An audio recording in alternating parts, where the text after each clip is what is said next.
Hello, hello. So we are playing today the new Fontaine update at Genshin Impact.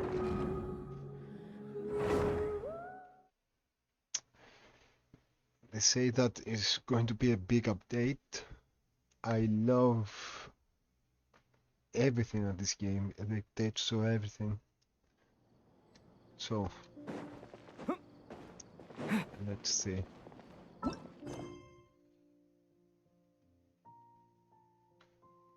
It's time to go to Fontaine. Seems the net. All right. Oh, all right. Oh, this is a new map. Nice. Every time I open a new place, I always open the start of the 7. Always. So let's go there.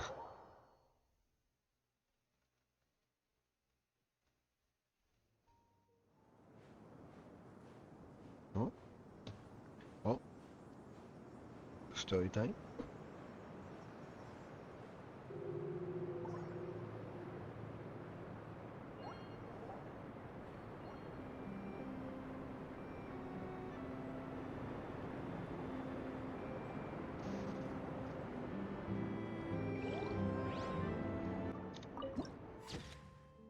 That's sick. That's sick. Oh my god.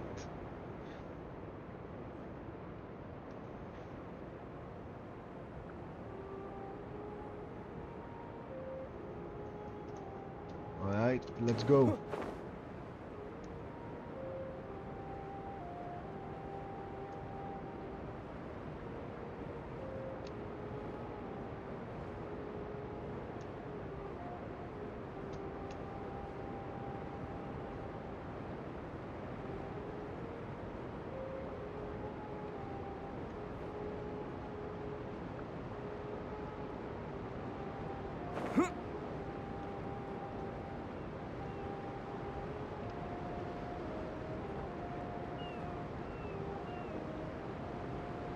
That's sick, dude.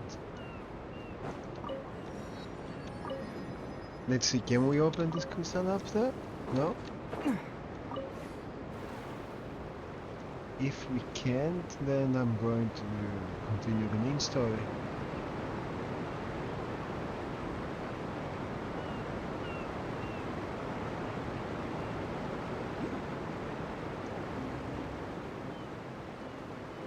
Oh, Hydroculus, nice.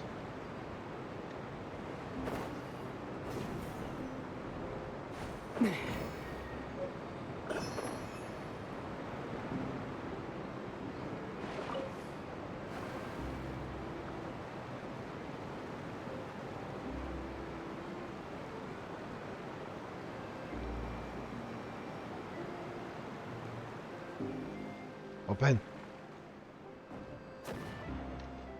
I'm not going to open.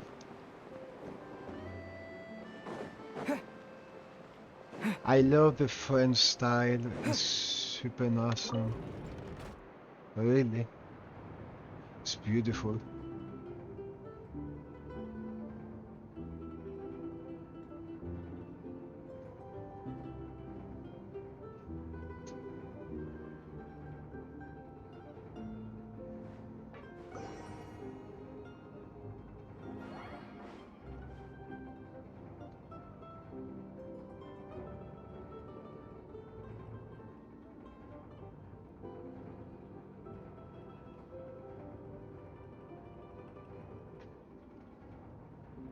How much more? Oh, nice.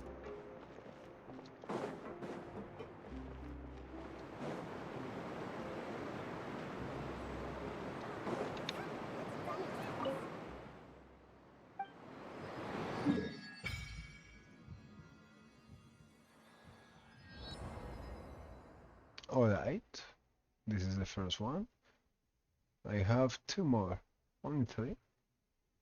It's going to be the small one, and I believe to the next patches, the next updates, I'm going to cover everything over here. I think. Yeah, I absolutely think that everything over here is going to be covered. Like Sumer when it came up.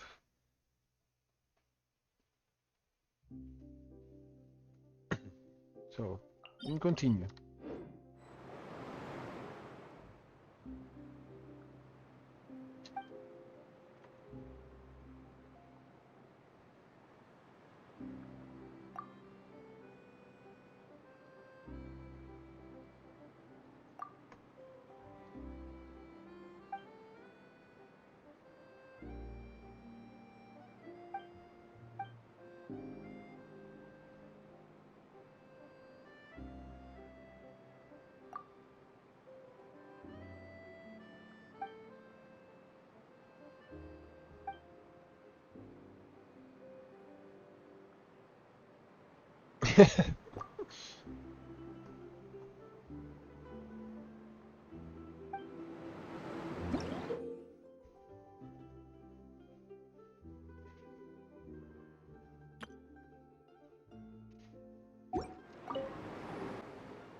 Let's see.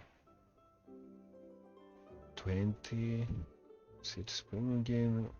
Hide the seeds at 5. Fontaine sign of death. Nice. Nice.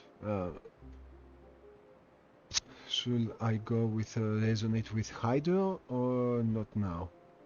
I think better not now. Alright. Just open the next crystals. I have 2 more crystals. So I'm going here if I can open this one.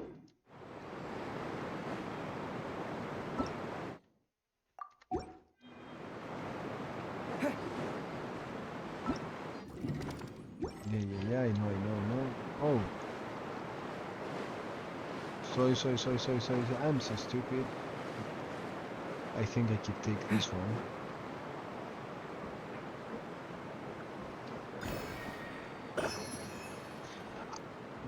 I can take this one. I'm sure 100% I can take this one. But no. No.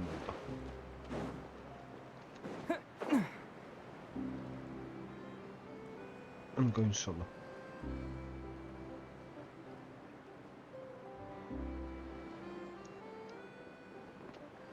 Yeah.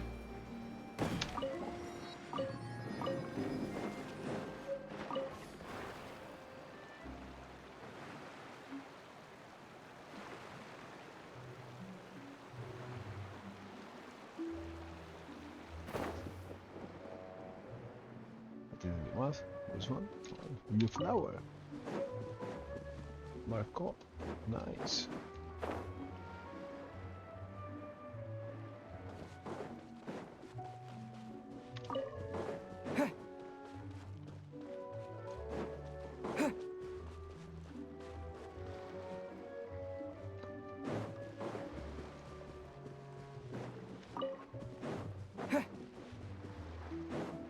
Nice new domain.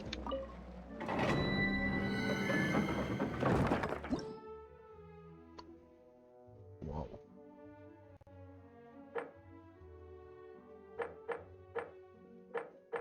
Like it. But not now.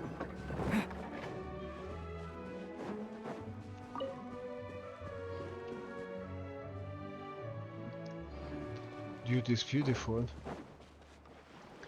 This scene is beautiful.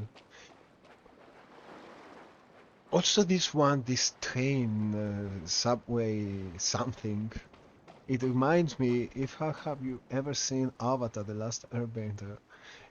It's the train of Bang Sinse. It's the same one. The same one. I'm not joking now. Right now, right here. Emerge. Scatter!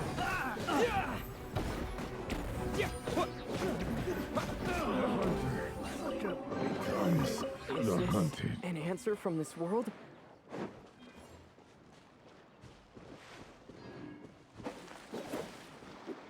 water? Oh, nice.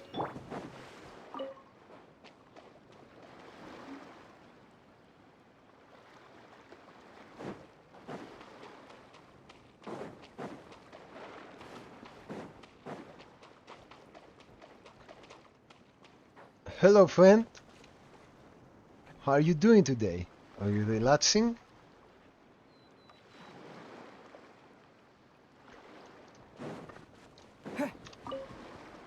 Those two, oh my god, no. No. Really?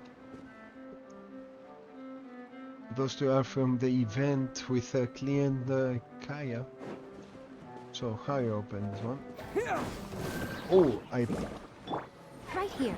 Emerge. Right here.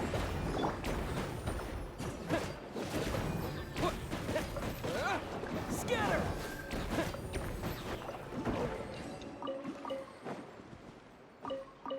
New items? No. A reward on the road. Oh, new items. Nice.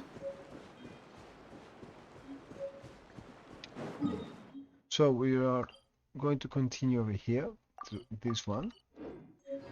Because the next one is underwater, I see.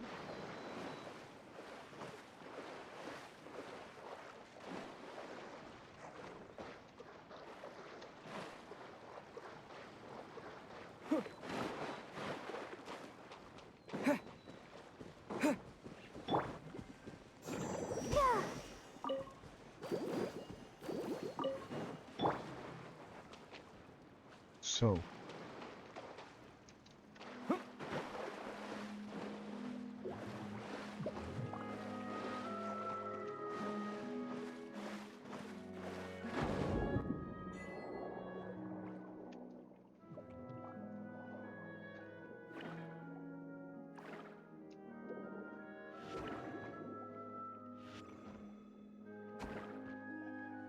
ooh.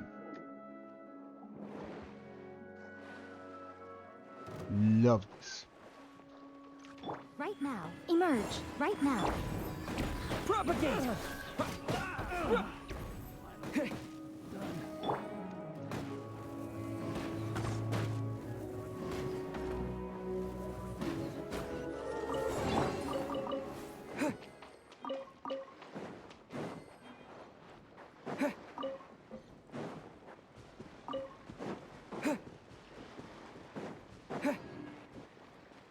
The scenery, man. Oh my god. It's beautiful, man.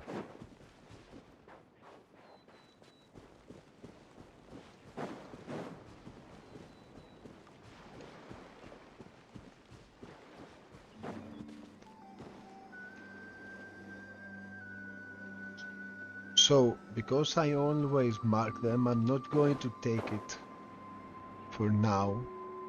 We'll take it later. Because I always mark them. The...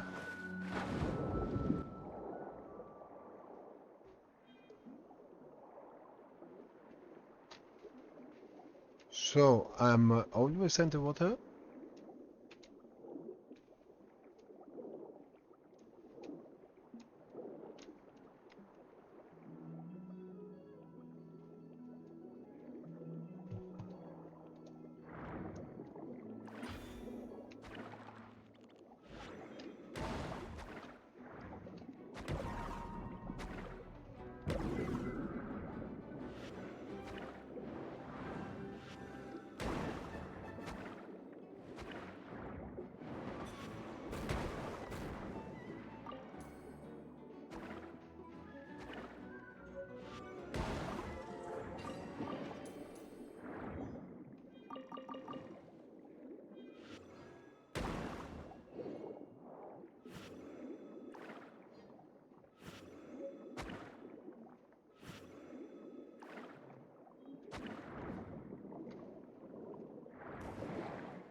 What the heck? Am I a dolphin or something?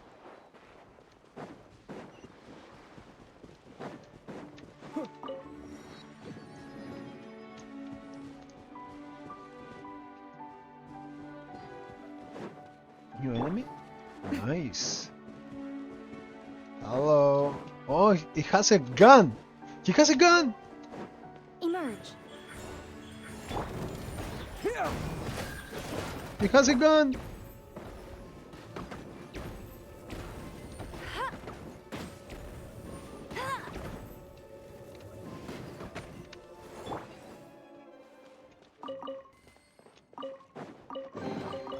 Is this an answer from this world?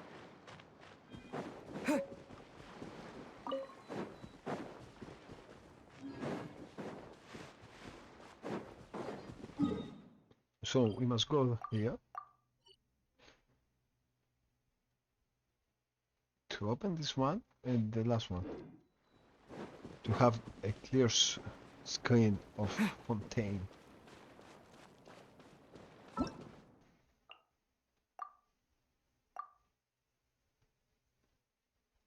Nice. Alright.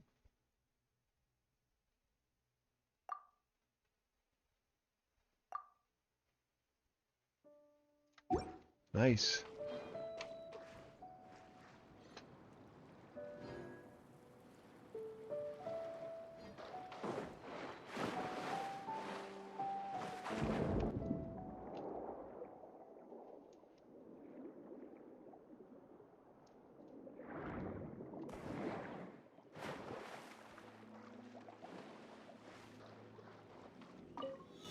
Show them.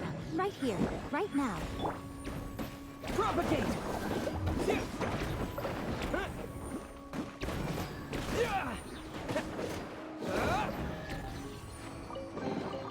I'll keep this close.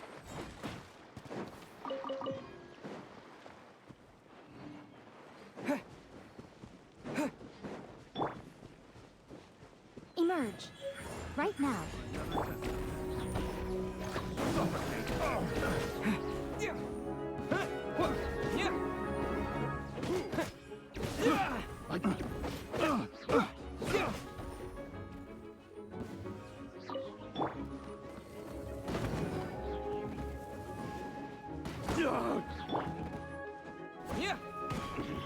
Dead. I wasn't done. Who else? You?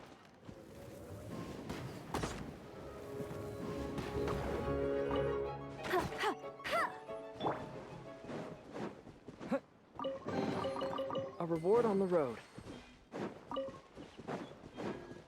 Alright, let's continue. I'm going to take everything. Never leave something behind. Never. Barbara, go! Take it all. You never know when you're going to need them.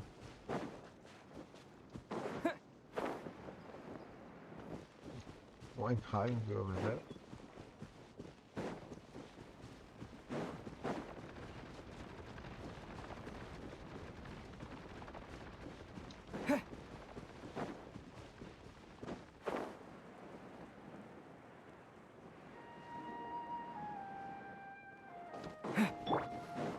Emerge. Right now. Emerge.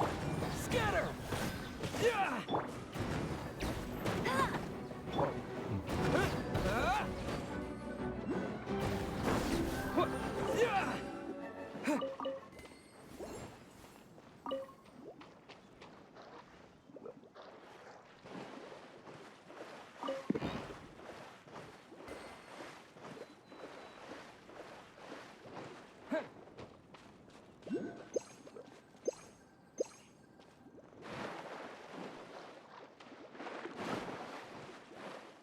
Why am I losing that?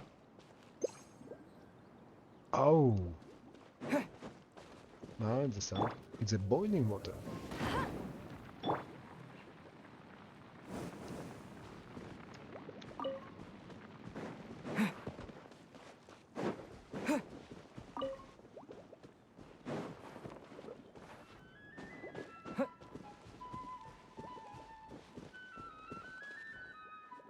Maybe this one? Or no? Right now. Propagate!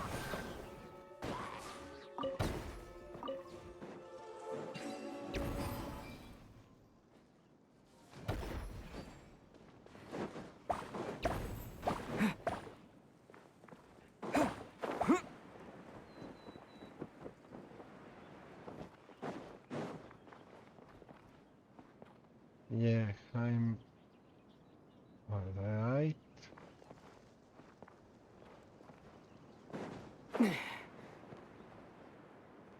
I must do something else, but for now I don't. I want this one.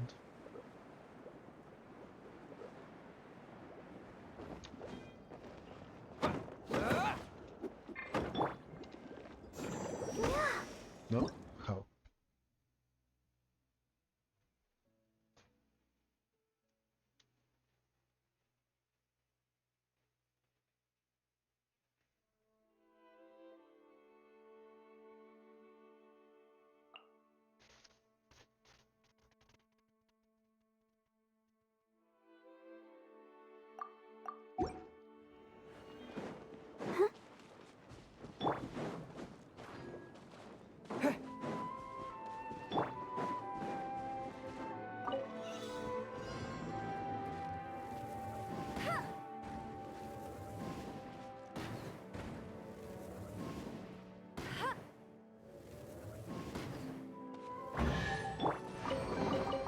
I'll keep this close.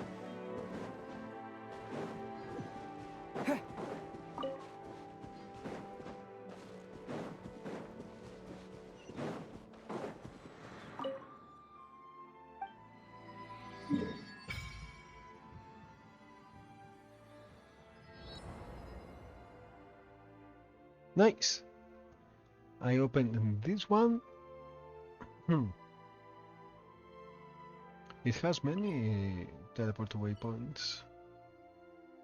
So, for now, I must go here. And from here, if I can. If otherwise, I can teleport there and go this flow. Nice. Leave for now.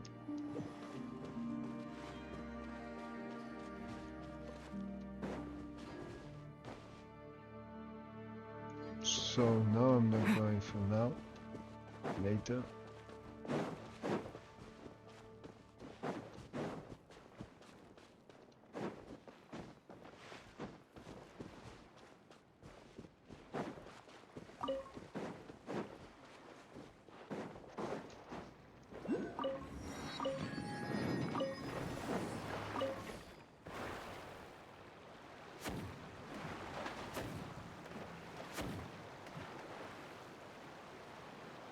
Move along.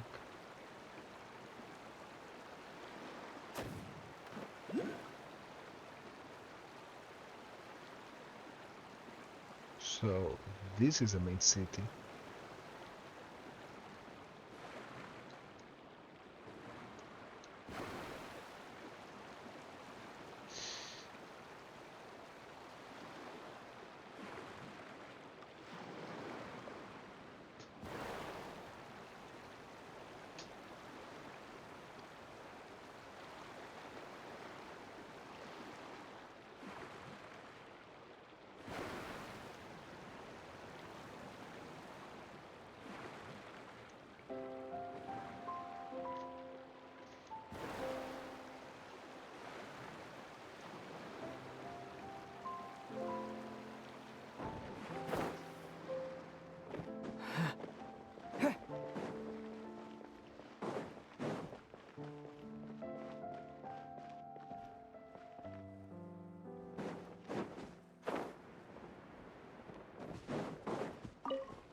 What of Fontaine?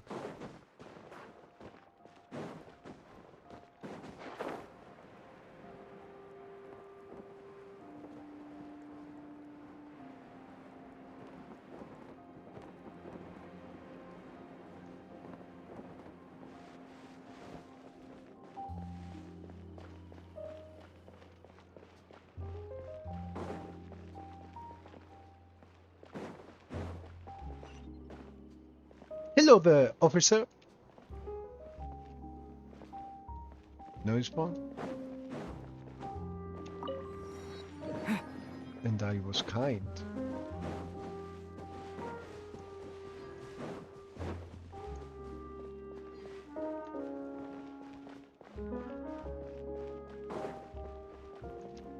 This one? Yeah, this one is Camille. Yeah, Camille from League of Legends. Yeah, I'm sure about that. Look at this. Look at this. Please, tell me that this is not Camille. Please.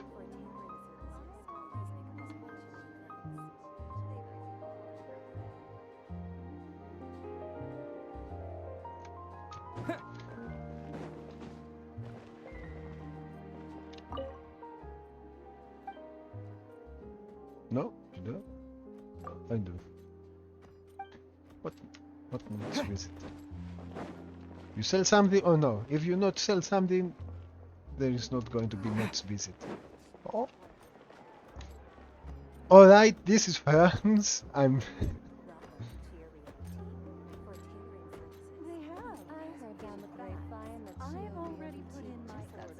Nice.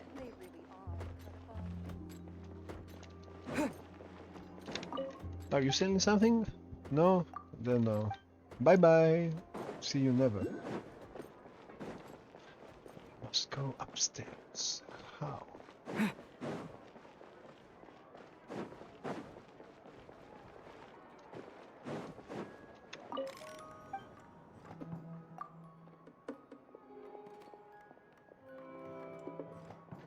Not again. Not An again. antique's value is in the eye of the beholder. This shop, man, is useless. From Inazuma and later, this shop is useless. Puh. You must complete the entire tree. And then it's going to open. Oh my god. Hello, my friend. Oh. Yeah, it's the crafting table.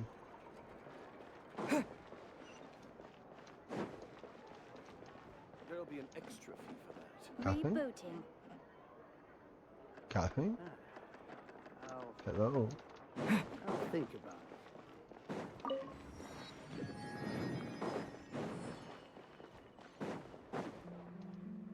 No? Nope. Nope.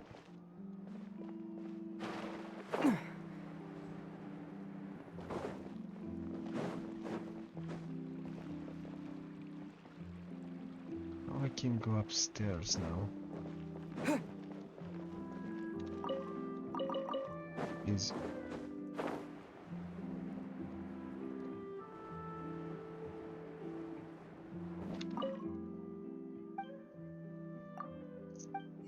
what do you have? Oh,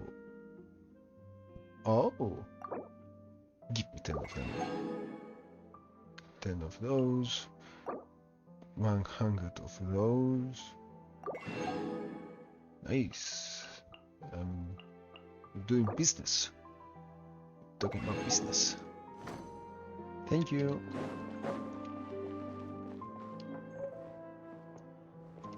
What do you sell? Nothing.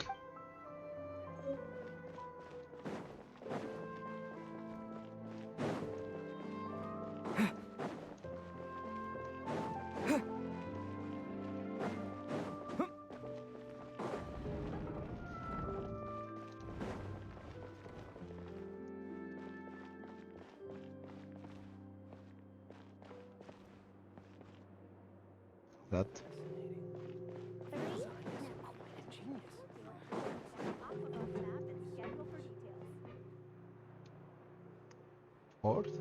Fourth floor, please.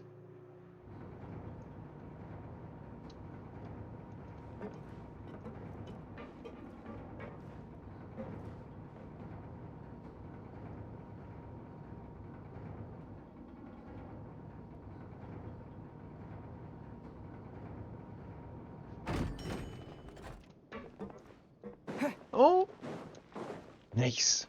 Nice. It's mine, this is mine, this is mine, mine. Boom.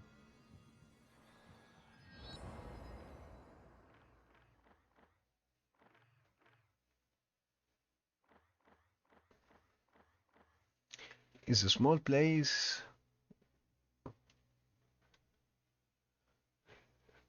But we are waiting for the next updates.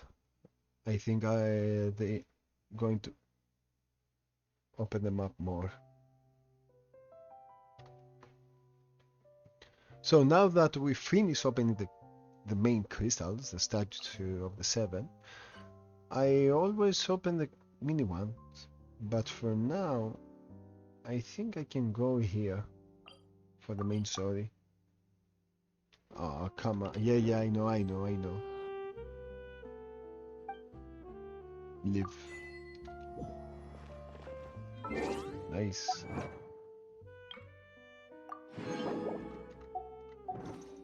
Oh, another achievement. Which one? Oh.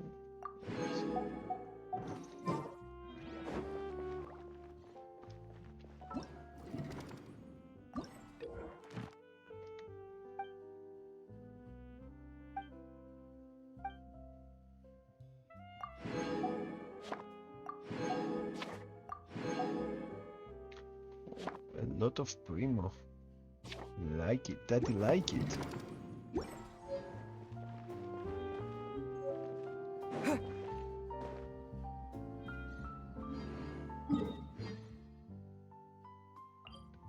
Advanced navigation, and let's go teleport Viper here.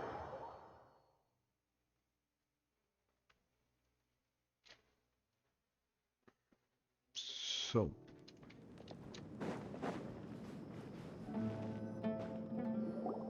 Good old caravan we bought.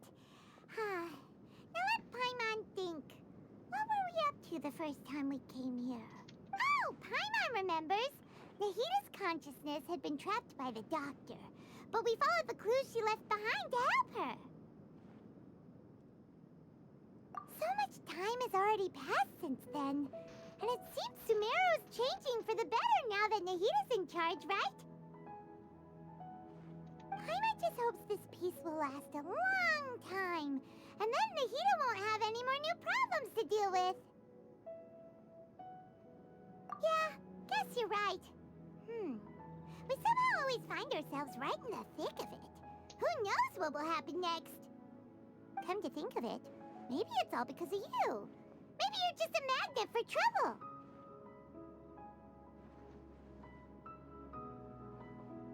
Huh? Me? Before Paimon ran into you, Paimon never ran into any trouble.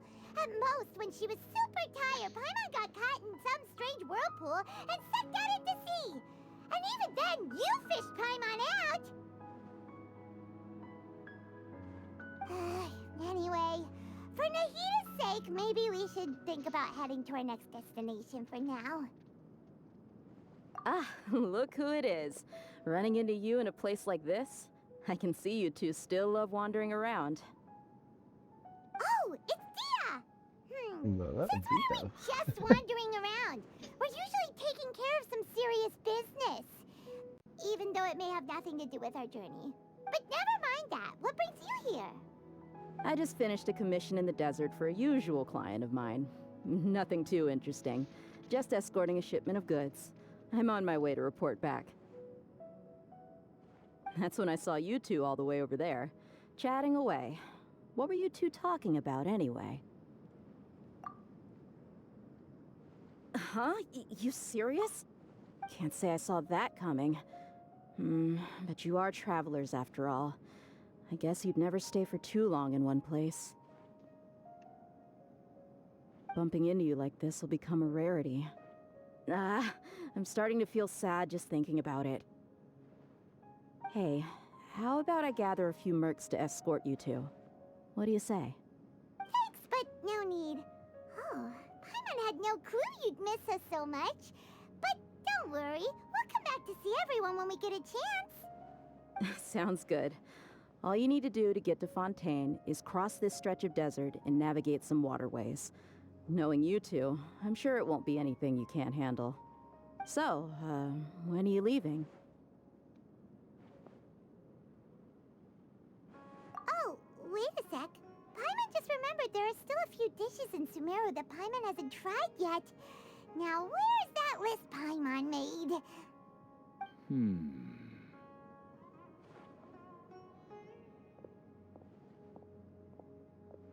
I see. Guess you won't be needing a going away party or anything. It's sad enough to see you go like this. Though, now that I think about it, Sumeru wouldn't be what it is today without you. Seems true heroes always prefer leaving quietly. By the way, should we go say bye to Nahida?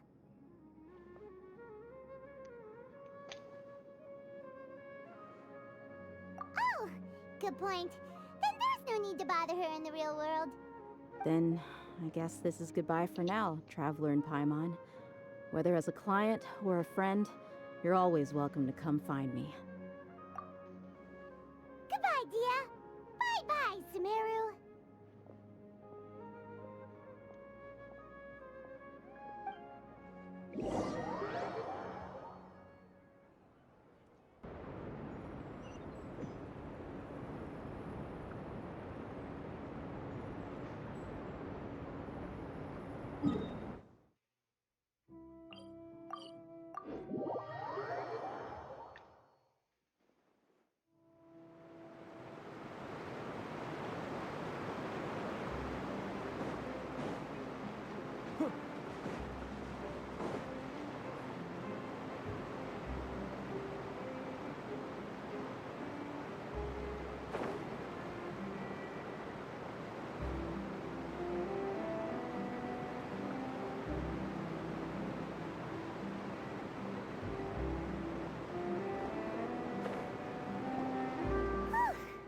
After crossing all that sand and water, we finally made it!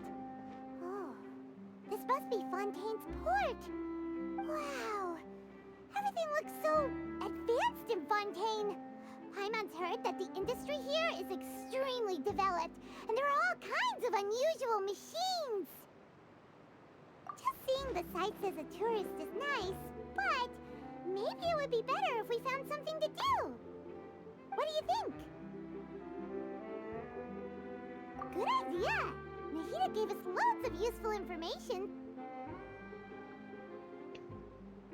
Seeking out the Seven is probably still our best source for information at this point.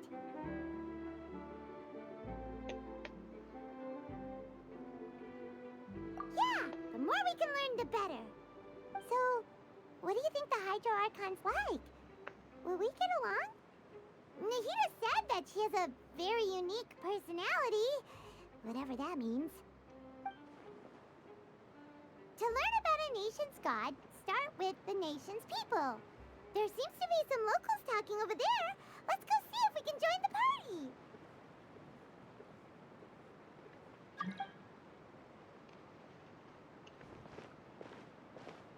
party. If you ask me, it's a tragedy how things ended for him. Clearly, he was a pretty decent person. Yeah, I didn't expect that kind of ending for him. I thought he would at least fight on a little longer for his family. I was expecting a sudden plot twist, but it's a pity that it never happened.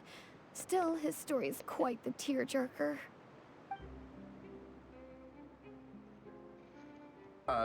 Excuse me. Can I help you two? I couldn't help but notice you standing here listening.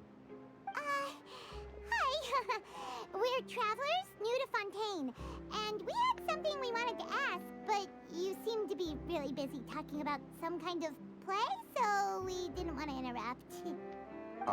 Play? Oh, no. We're talking about something that really happened. In fact, it's a case that was just heard a few days ago. Really? Like, a real trial? But the way you were talking about it and the words you used just now made it sound like some kind of story. Well, good tales are often based on true stories, aren't they? And what you see in reality may also be someone deliberately putting on an act while harboring ulterior motives. Whether something is true or not simply isn't that important. The main thing is whether the story being acted out on the stage is splendid enough. Oh, but it looks like you're not from around here. You probably don't know that the Fontaine Court of Justice is called the Opera Epiclese, or more commonly known as just the Opera House. But, shouldn't court cases be treated a little more seriously than that? Not to question Fontaine's way of doing things. It's just that putting someone on trial is usually a very serious thing. No worries. Other visitors to Fontaine have wondered the same thing. You could say that we just don't want to waste the moving stories behind those cases. And as for your worries about whether the cases are treated with due reverence, we have the absolutely just and honorable Chief Justice Neuvillette, as well as the Oratrice Mécanique d'Analyse Cardinal, a machine created by the Archon. Between the machine and the Chief Justice, false charges and injustice are a thing of the past now. Oratrice? Is it some kind of machine, too? Oh, Paimon's curious. We should check it out if we get the chance. Wait, Paimon almost forgot to ask you our question. Do you know what we should do if we want to meet the Hydro Archon? Oh, that's easy. Just go to the Opera House. Lady Farina practically lives there. You could definitely say it's her biggest passion. Huh.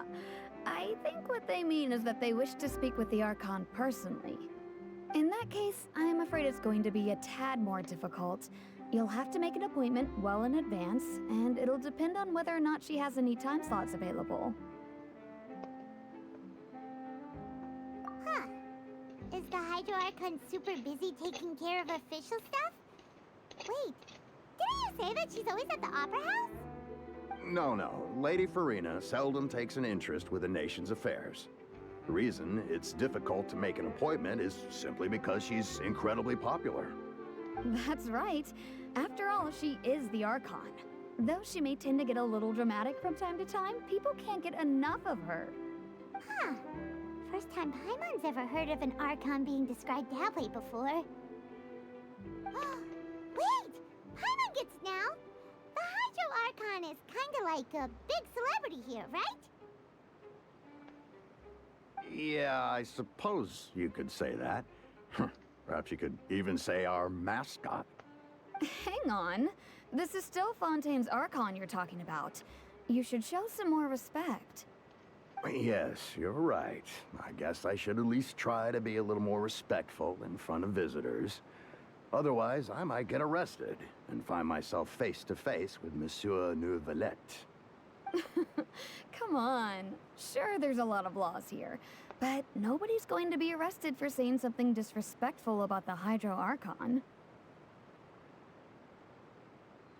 Alright, I think we get it. Thank you! At least we now know that we can find the Hydro Archon at the Opera House.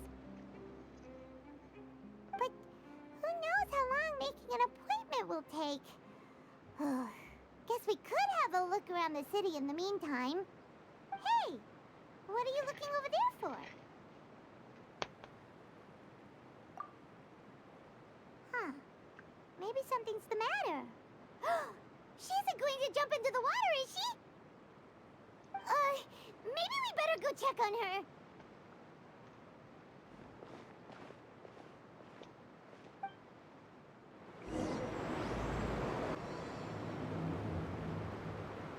Yeah. Let's go.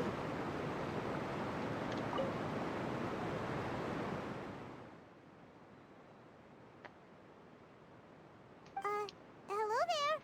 Excuse me. Are you alright? Huh? I'm fine. Thanks. Oh, okay then. We just noticed that you seem to be worried about something. About many things, actually. But there's nothing I can do but just keep my troubles to myself. I was just reminiscing about a place my brother and I would play when we were kids. It was just atop that hill over there.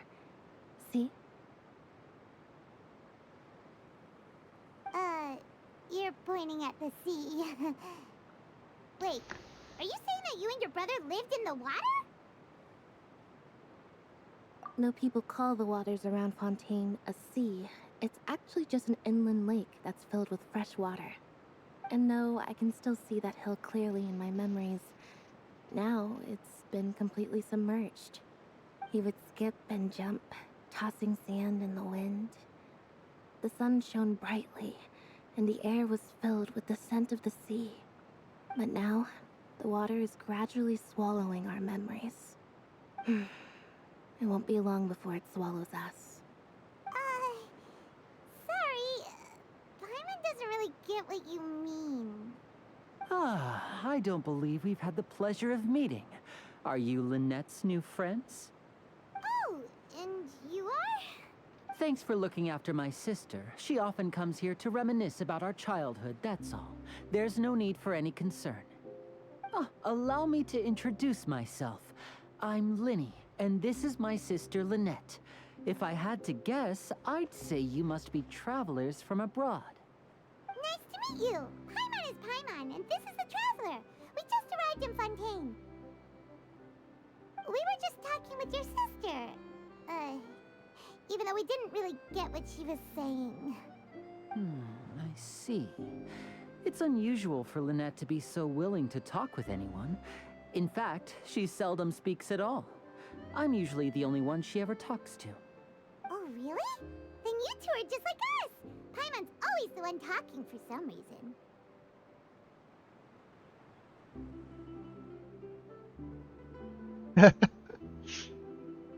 Because you're still on my lines. So that's how you think it is?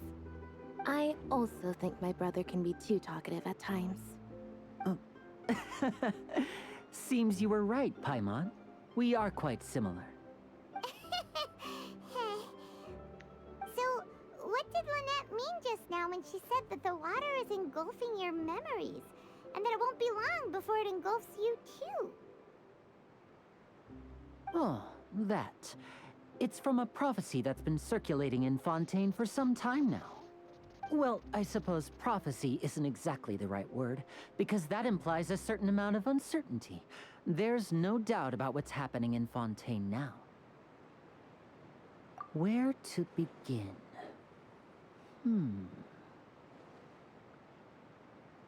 Let's put that question on hold for a moment. We still haven't formally greeted each other yet, have we? Did all the introductions earlier not count? Hello, traveler.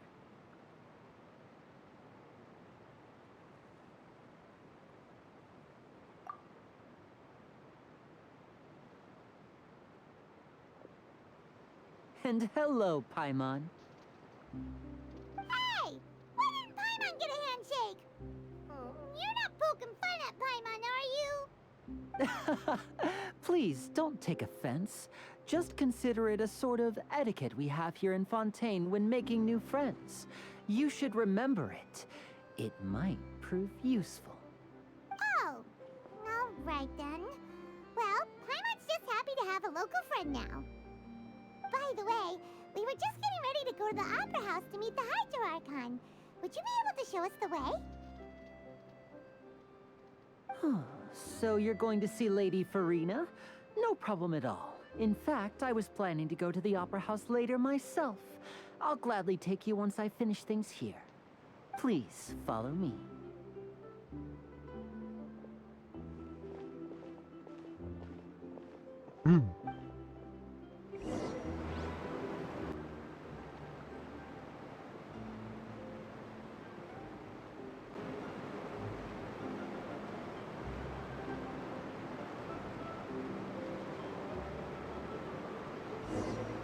Oh, not 2 steps.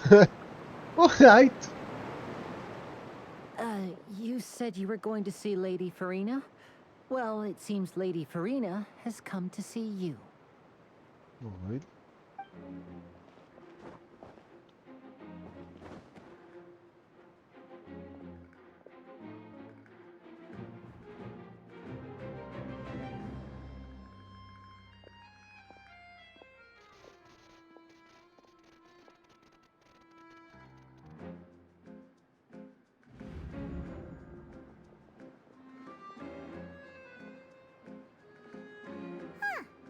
So, she's the Hydro Archon?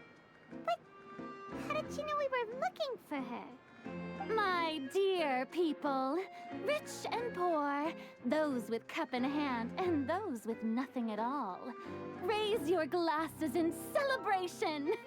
If you don't have one, then just raise your hand in lieu.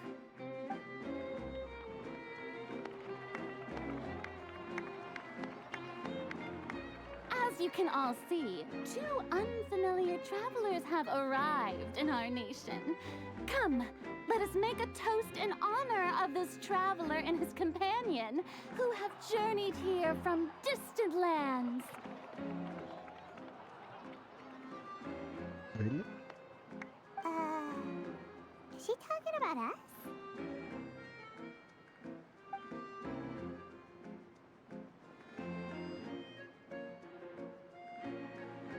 I've long heard of the turmoil and chaos you've left in your wake as you visited other nations. But I welcome you nevertheless. No, I have come to receive you personally. Fear is for insignificant cowards. I am a god, and I will never entertain the notion of such meaningless wariness. You can be rest assured, I see clearly your sincerity. Of course, seeking an audience with me is the most sensible thing to do. It will allow you to truly behold my power and witness my authority. Intelligent people always gather under the correct banner. I, Focalor, hereby welcome you to the nation of Hydro and acknowledge the value and significance of your trip. Now, you may rejoice in this. Yeah, Paimon still can't believe it. Feels like we've only been here for a few minutes. But the Hydro Archon's entrance was, how should Paimon describe it? A little over the top? Miss Hydro Archon? How did you know we were coming? I see. As Outlanders, you inevitably lack even some of the most basic understanding. Don't forget that even the gods can be divided into the mediocre and the excellent. I suppose it's only natural for you to be awestruck by my abilities. You had best stop and consider. Do you really have the noble qualities and etiquette necessary to communicate with a god? All it takes is a flick of my finger for me to know everything about you. Whoa, talk about sounding high and mighty. Oh? What's with these looks? Perhaps the welcoming ceremony still isn't enough? What else should I say then? Is she waiting for us to start talking? Wow, I didn't expect to see Lady Farina here. What a surprise! Wait, does this mean they're the legendary blonde traveler? How did I not notice before? Hey, what's all the commotion? Oh, is that Lady Farina? Is there some kind of drama going on? Oh, drama. Of course. That's the blonde traveler. The one all those stories are about. Lady Farina came here to personally see him.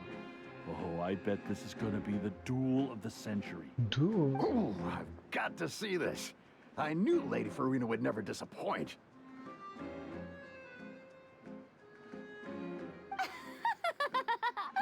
Yes, but don't get too excited now.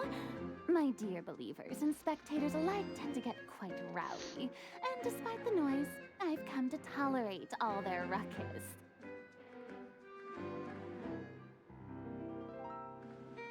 You may consider this my reward to all of you. I have determined that there will be an epic duel between myself and this traveler from another land, just as you were hoping to see. Now she wants to fight? Aren't we getting a little ahead of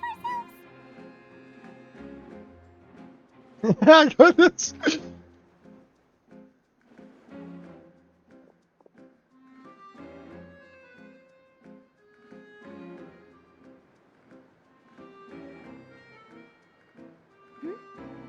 Are you not afraid? Might I remind you that this is a duel against the divine? Yeah, it's not the first What are you time. trying to do, traveler? Provoking a god in front of her people? Stand down, Clorent. I admire his bravery. Few have have the courage to draw their sword against a god. He is obviously a true warrior. Unfortunately, people nowadays only crave to be thrilled, and a mere duel will not slake their thirst for excitement. Oh, yeah, she's right. Just a duel wouldn't be all that interesting. On Araneus, criminals are always requesting duels to defend their honor. They're getting a bit old, to tell the truth. You see. Then, as the god of justice, I shall face this traveler in another kind of duel. A duel in court! Whoa, all right! Now that'll be worth seeing! Right. This is Fontaine, after all. It's such a grand opera house, it would be a pity not to use it. Why do you care so much about the crowd's reactions?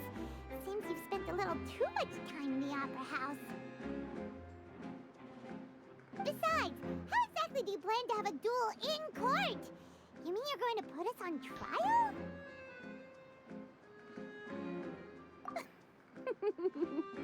Oh, we have reason to put you on trial. It's obvious, isn't it? According to Fontaine law, no one is permitted to release any flying objects within Fontaine city limits during the first 3 days of each month. You are clearly guilty of violating this law, no? Oh, so that's what they've done wrong. That's our Lady Farina. No one knows the laws of Fontaine like she does. People are stupid as You call hell. that obvious? What kind of law is that? Wait, flying object? You mean Paimon?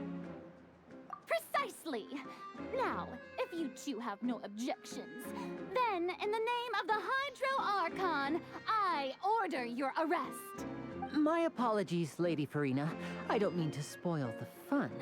But if you would allow me to interject, I don't think that Paimon here meets the definition of a flying object. You tell her, Winnie! Finally someone who's not crazy. How could anyone call Paimon a flying object? Ah, great magician Linny, my beloved citizen.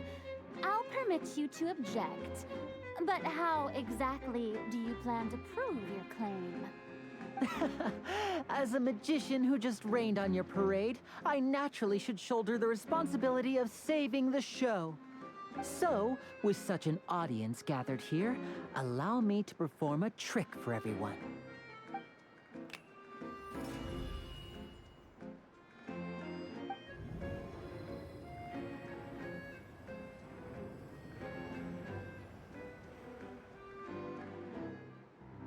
Ta-da!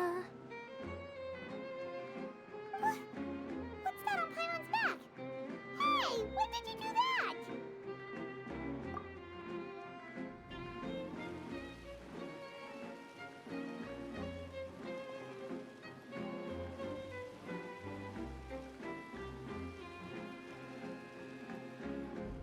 There. Smart one. As you can all clearly see, Paimon should be classified as, well, something like a balloon. This rope has been in the traveler's hand all along. It was just that no one could see it before. Huh? You call that magic? You've got to be joking. I thought it was pretty good. Nice one. Huh. I'm not sure what to think. It seems Lady Farina's charges no longer hold water.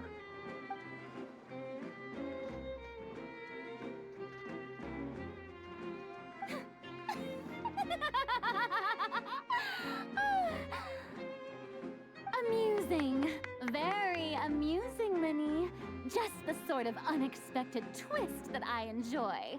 With you here, today's performance can finally be called complete. Performance? You see all this as a performance? In which case, consider the matter of your trial resolved. The god of justice will not bring charges against an innocent person. But when there are valid grounds, I will not only judge travelers from abroad, but even the gods of other lands. I look forward to seeing your upcoming performance at the Opera House, Mr. Linny and Miss Lynette. That's enough for now. Toodaloo!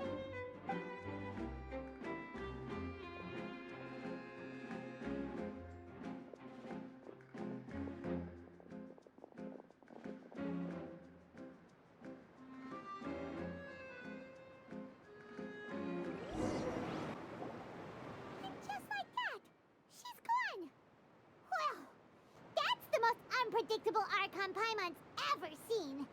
He never even had a chance to ask her anything. But that's a problem for future Paimon. That whole scene just now was really... Don't mention it. I just happened to remember that there was such a law, so I did a little preparation, just in case. I didn't think it would actually come in handy. So, now do you see what kind of god Lady Farina is? She can be a bit confusing at times, but she is still amenable to reason. Anyway, Paimon had no idea you were a magician, Linny. It sounded like you'll be performing at the Opera House, right? I just know a few simple tricks I use to make a living. Lynette is my assistant. It will actually be my first time performing on the most prestigious stage in Fontaine, the Opera House. But isn't the Opera House where criminal trials are held in Fontaine? When there are no public trials being held, the Opera House hosts a variety of other performances. To the people of Fontaine, the line between a trial and a performance can be a little blurred. And speaking of performances, I would be remiss to forego this opportunity gifted by fate. Might I invite the two of you to see my performance? My brother's always excited to make new friends. Oh, sure. We don't really have anything to do now, and we wanted to go to the Opera House anyway. Splendid. In that case, why don't we go together? I'll show you the way. I just have something to take care of first. You really mean it? Then I'll take you up on your offer. This is a magical item known as a magic pocket. Perhaps you can help me distribute them to the people here. Huh? What are they going to use it for? About that... You asked me before about the prophecy, right? Let me start by telling you a little more about what it entails. I'm not sure exactly when it began, but a prophecy has been circulating around Fontaine. It says that every person in Fontaine is born with sin. No matter how the nation of justice holds trial after trial, this sin cannot be absolved. Until one day, the water levels in Fontaine will rise, and the sinful people will slowly be drowned. In the end, the people will all be dissolved into the waters, and only the Hydro Archon will remain, weeping on her throne. Only then will the sins of the people of Fontaine be washed away. That sounds pretty gloomy. Why are people in Fontaine born with sin? What is that supposed to mean? There are lots of guesses. Some say that the ancestors of Fontaine stole the power of the seas and stirred its wrath. Others say that the people of Fontaine never heeded the first Hydro Archon's warnings and offended Celestia. But here in Fontaine, evidence is what matters. There hasn't been concrete evidence for any of these claims, so they can only be regarded as conjecture. If even the people in Fontaine don't know what sin they committed, wouldn't it be better just to ignore the prophecy completely? Why bother feeling guilty all the time? That's exactly what the people did at first. But in the last few years, the water levels in Fontaine have actually started rising.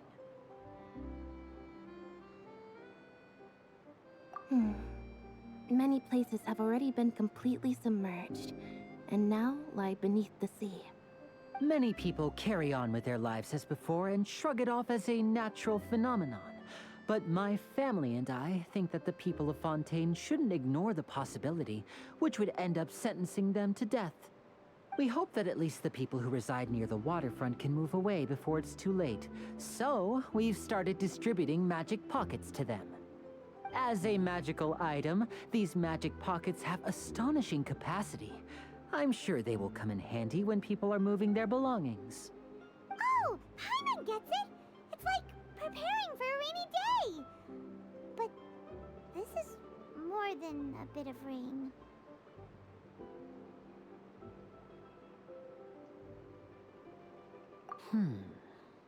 Perhaps only absolute power could ever contend with such a catastrophe. But who knows? We're just tiny specks in the grand scheme of things. Now, if you'd like to help, then please give these magic pockets to anyone nearby. Be sure to convince them to take it, regardless of what they say.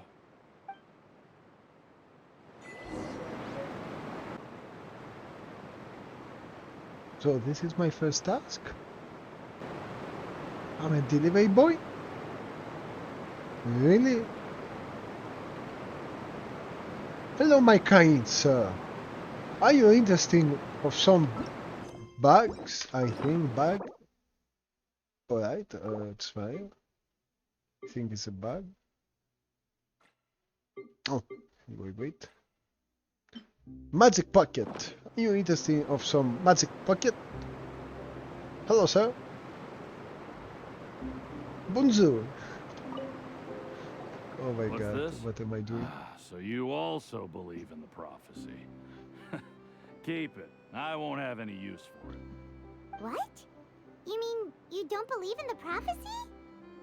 No, I believe in the prophecy. But I also believe in another story. The story says that people once lived in the ocean. They were one with the ocean and couldn't live apart from it. But as time wore on, people desired to live on land and developed blood vessels, encapsulating the sea within their bodies. Thus could people set foot on land. So, if you ask me, when the water rises and takes us all, it'll be like we're going home. Oh, we hadn't heard that one before. But people can't live underwater. They'll die. You should probably still take it. All right, I'll take it. I guess I just feel that being dissolved into the water doesn't necessarily mean death. And down, two to go. Hello, sir. So you're the blonde traveler that everyone's been talking about. My apologies for not recognizing you earlier. Oh, a magic pocket? Seems you really thought of everything. I guess it's better to prepare for the worst and hope for the best. Thanks. Please, also thank the magician on my behalf when you get the chance. That was easy. You are easy. So, one more.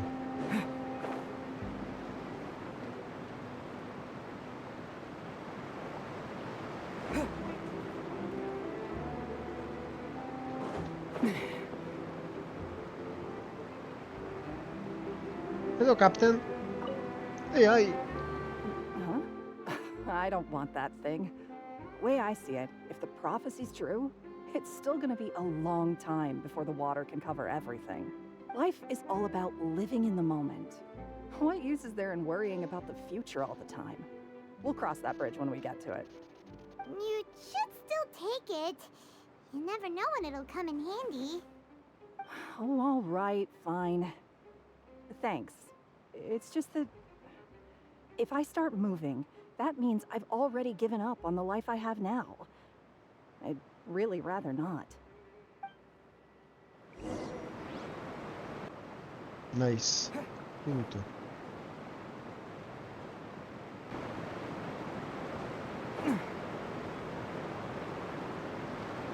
Oh, you already handed out all of the magic pockets? That was fast. So, what did people have to say? I bet you heard some, interesting opinions. Yes, but that will change once disaster strikes. I know they'll change their minds, so it's only right to help them prepare. Is there anything else you need to do before we leave? Yes, one last thing. I have the magic pockets made by a workshop in the court of Fontaine. Since we're out and about, I was thinking about bringing him some more materials. So, you want to collect materials? Just tell us what the materials look like and we'll help. Many hands make light work. Oh, that would be much appreciated. We'll need some Romaritime flowers. I remember seeing them near the waterfront on the east side of the harbor. I'm on you big mouth. Really?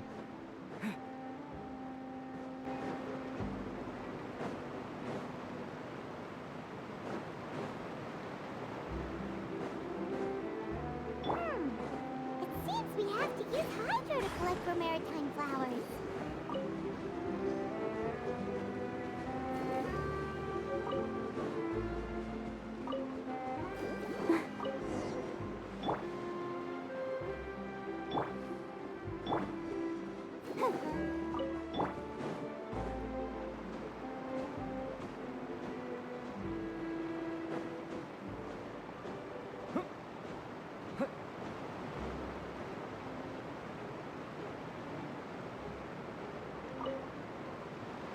You made quick work of that. I can tell you're an experienced traveler.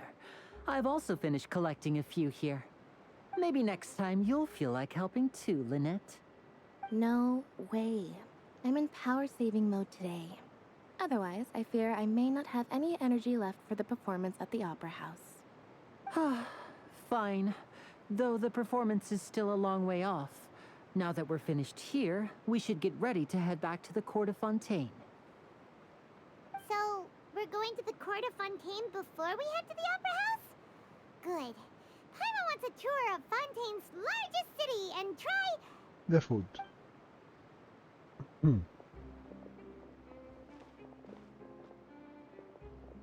Wait, shh. Have you noticed that person over there? The young girl. Huh?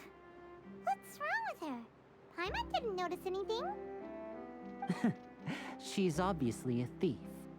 Magicians and thieves practice similar methods. We divert attention, and a distracted audience is one that won't discover what you're really doing. Watch her movements carefully.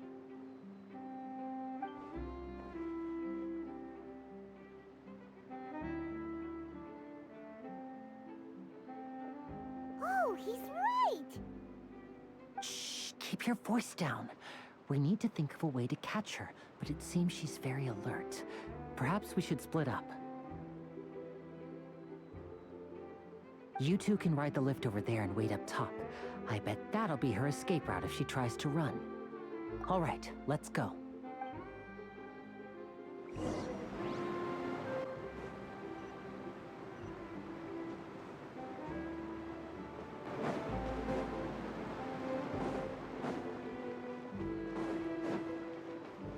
Let's take it one more time.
Something else before I go to the mission? No? No. Let's go. This is the spot where Linny wanted us to wait.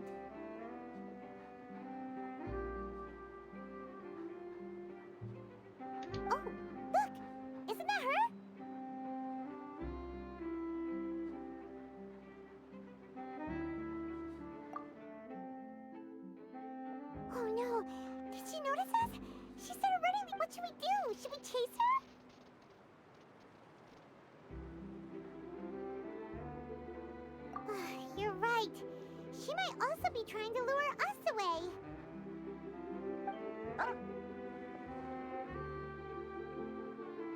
Nothing's happened for a while now. Paimon wonders if Lenny caught the thief. Yeah, let's go.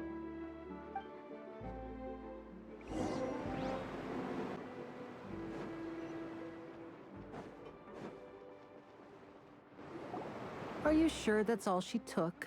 You should check to make sure you're not missing anything else. No, that was all. Oh, I can't thank you enough. I didn't notice a thing earlier. Anyway, I should be going now. Thanks again. Oh, were you returning what the thief had stolen? That's right. Pity I wasn't able to catch her. She distracted me by dropping the thing she stole on the ground. By the time I looked back, she was already gone.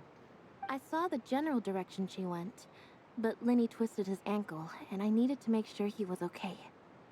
Oh, did you get hurt, Lenny? I'll be all right. It's just a twisted ankle, that's all. In fact, it's feeling better already. If you want to play at being a hero, at least try not to get hurt doing it. Imagine what would happen if you managed to derail our performance as a result. You're right, you're right. Sorry, Lynette. I have to admit that the thief was even more skilled than I had anticipated. But at least we were able to get the stolen items back, so it wasn't a complete failure. What a slippery little thief. Guess things turned out all right in the end, though. Lenny's initiative paid off. All right, let's put this little detour behind us. We should go to the court of Fontaine now.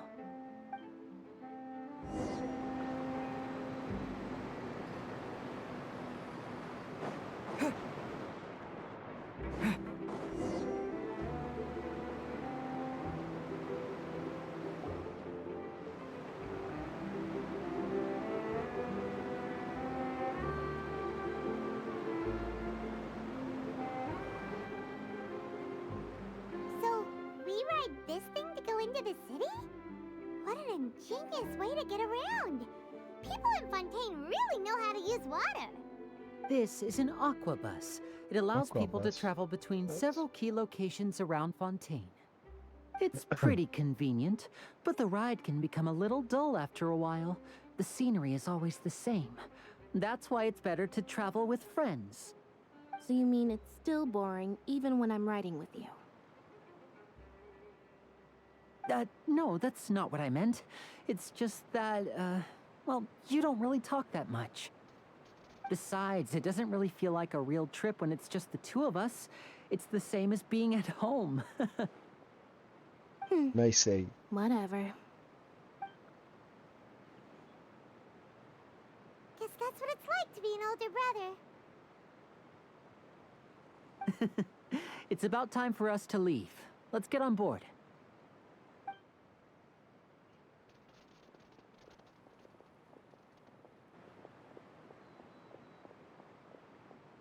Oh,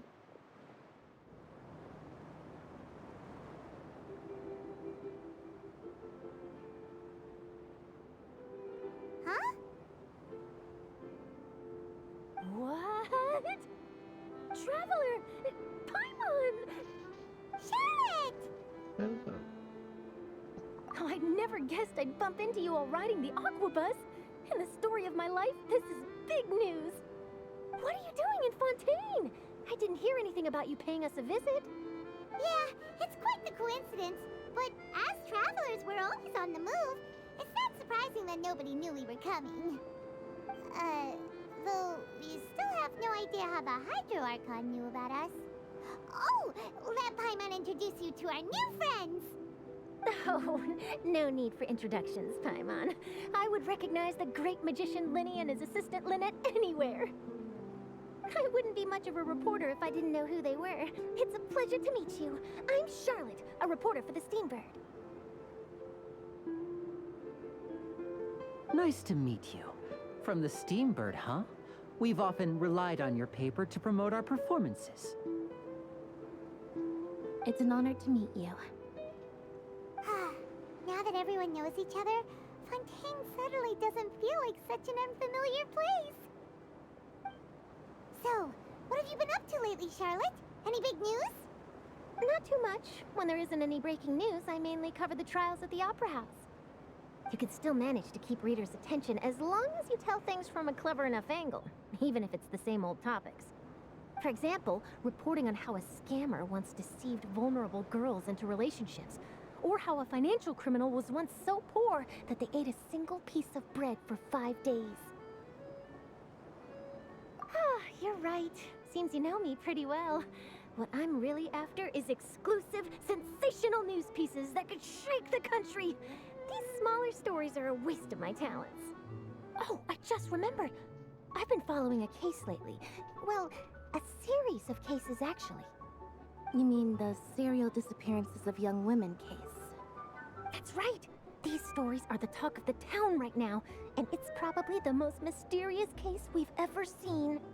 If I'm the first with a draft ready to publish when the case is finally cracked, and it's the headline story in the Steambird, oh, when that happens, I bet all the other reporters will shed tears of envy. I've already gathered all kinds of materials. I just can't wait for the truth to be revealed. So, what is the serial disappearances of young women case? You mean the culprit hasn't been found? That's right. The first missing girl case happened almost 20 years ago.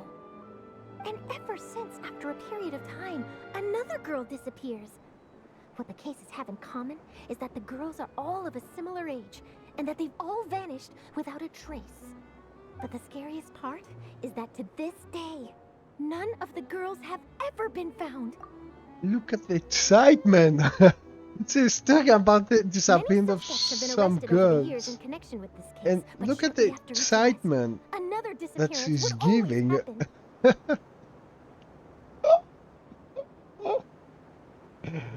Oh my god. No. Yes, it's possible. But either way, I believe that every case has some precise truth behind it, waiting to be exposed. Yes, I agree. And at the very least, the family of those missing girls deserves some sort of explanation. I just imagined for a second what I would do if Lynette were to suddenly disappear.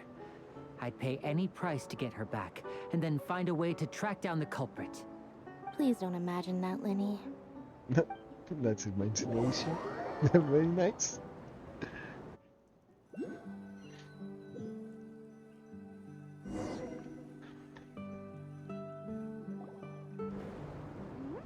Hey, we're almost there! Look!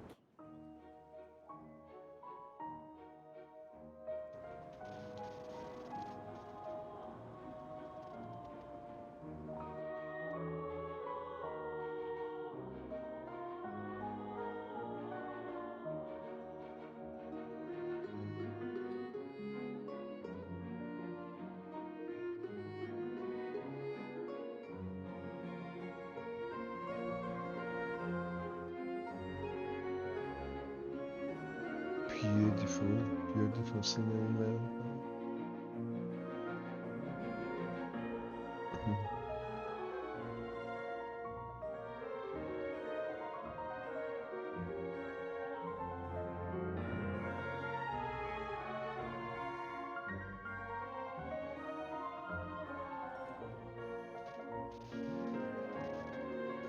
Well, I really enjoyed chatting with you. Life should be full of pleasant little surprises like this. Yeah, us as well. The ride went by too quickly. Ah, I have an interview to get to. I should get going before I'm late. Okay, Paimon hopes we can chat again soon, Charlotte. See ya! Bye now. Oh, be sure to stop by and see me at the Steambird when you have time. What a tough job. Always running around and interviewing everyone. Well, where should we go now? If you don't mind, how about we stop by my home first? Besides, I still have all the materials we collected. Sure, we wouldn't mind at all. This city is so huge, Paimon wouldn't know where to start anyway.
Nice.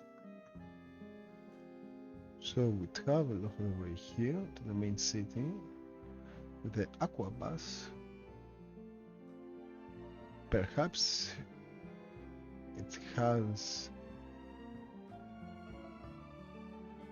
over here, maybe.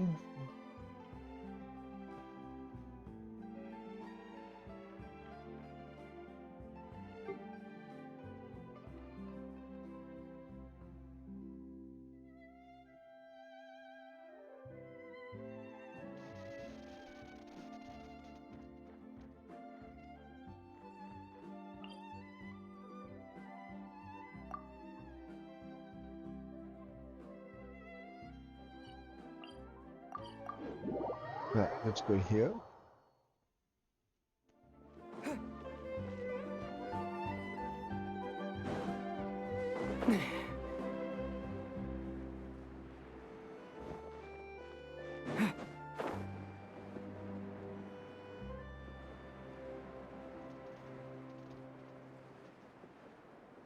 See, easy, flying around.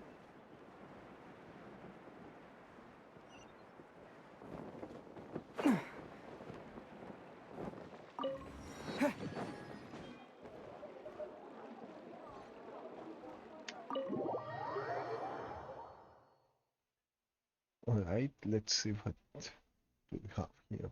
What the... Oh. Oh.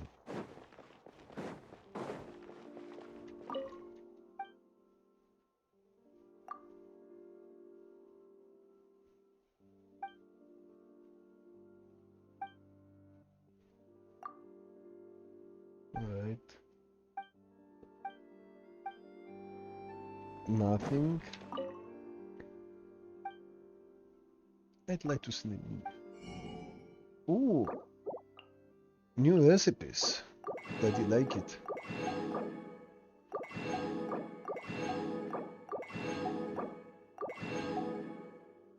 So, tent of Fontaine. 2 of them.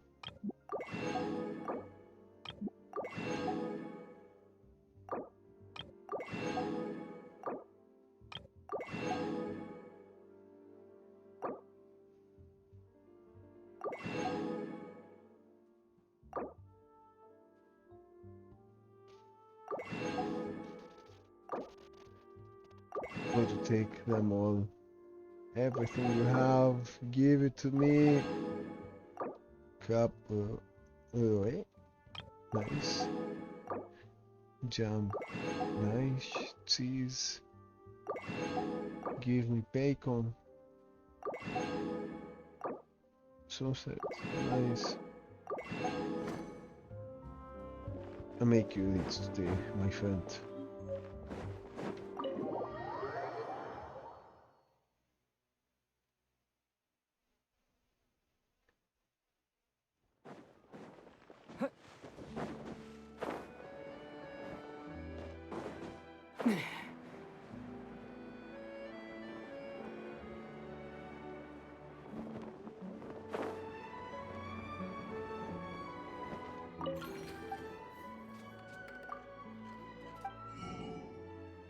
Nice, 2 new recipes. Take this one, new food, no coffee.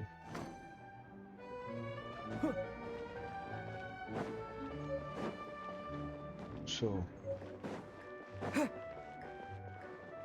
want a place to cook. No, because no place to cook. It's the same.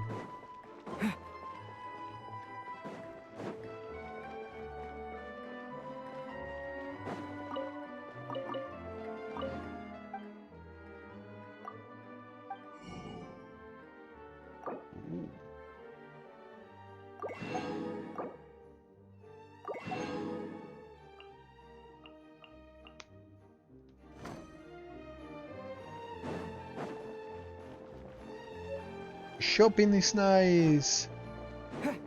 Let's do shopping therapy. Snack shop manager. snack, snack. Oh, no. How many recipes?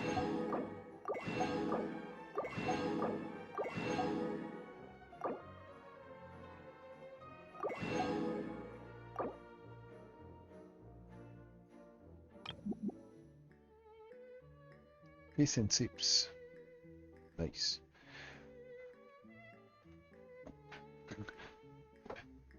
Imagine say delicious fish and French fries. Imagine that. Imagine how ridiculous that would be.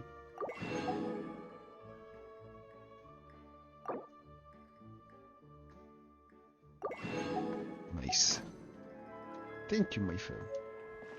Nice to do business with you. Someone else? You're not selling, you are losing. So,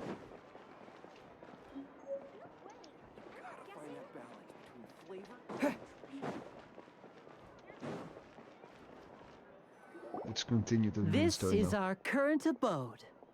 Ah, Fremine, you're home. Where did everyone else go? I have some new friends that I would like to introduce. Oh, they all just went out a moment ago.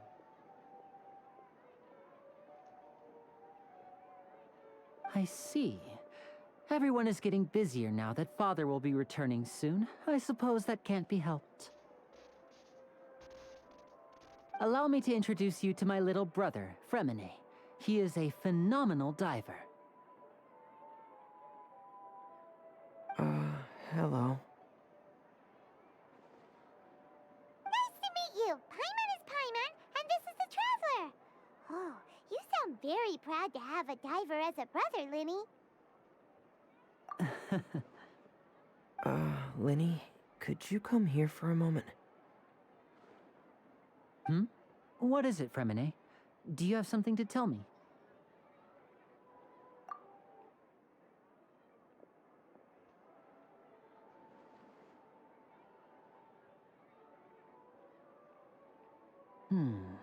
Okay, I see. Is everything all right? Oh, it's nothing. We were just discussing a little housework. Sorry for the interruption. Oh, before I forget, the Traveler and I collected more materials to make magic pockets. Were you able to get any, Fremine? Yes, I went diving and gathered lots of materials.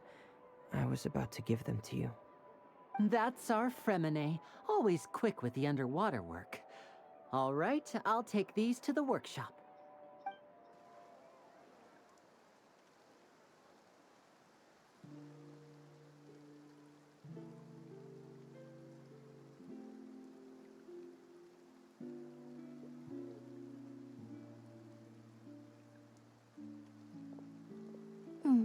Looks like rain. Oh, you're right. But wasn't it clear and sunny just a moment ago? Fontaine's weather sure is weird. I'm afraid that's just how it is here. It often rains on days where there are trials being held in the Opera House, but don't worry, it'll clear up soon enough. What's wrong, Fremine? It's like London weather. There's a legend about the rain that I tend to believe. It's said that a dragon of water once resided in Fontaine. Though we don't know where the dragon went, every time it weeps, the skies will cloud up and pour out rain. When I was a child, my mother told me that if I wanted to go outside and play, I should yell toward the sky at the top of my lungs. Hydro Dragon! Hydro Dragon! Don't cry! If it's an elemental dragon, then having the power to make it rain wouldn't be very unusual. Let Paimon try something. Hydro Dragon, don't cry!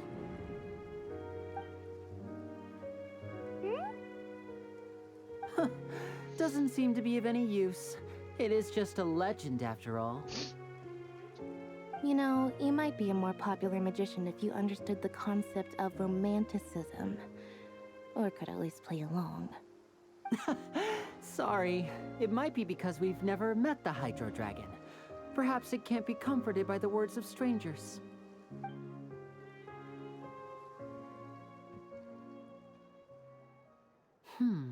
It rained for longer than I suspected. Oh, it's already getting late.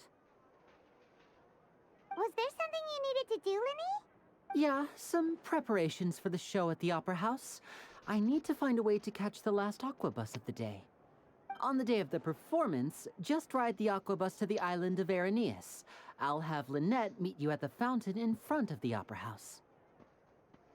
Oh, are you leaving now? What is it, Fremine? I'm in a hurry. Oh, I get it. You feel nervous delivering the materials for the magic pockets, is that it? Perhaps we could trouble the Traveler to help us take these materials to the Beaumont workshop and deliver them to the owner there? Of course, I'm going to be the delivery boy. Bring it on. I'm afraid that Fremine can be quite introverted, and the boss there tends to be pretty talkative. Fremine has always been a little afraid of her. No trouble at all. Don't worry, we're on the case. Of course, Paimon. Sorry for the inconvenience. I'm quite useless when it comes to such tasks. I'll think of a way to make it up to you. Oh, no need. This'll be a walk in the park for us.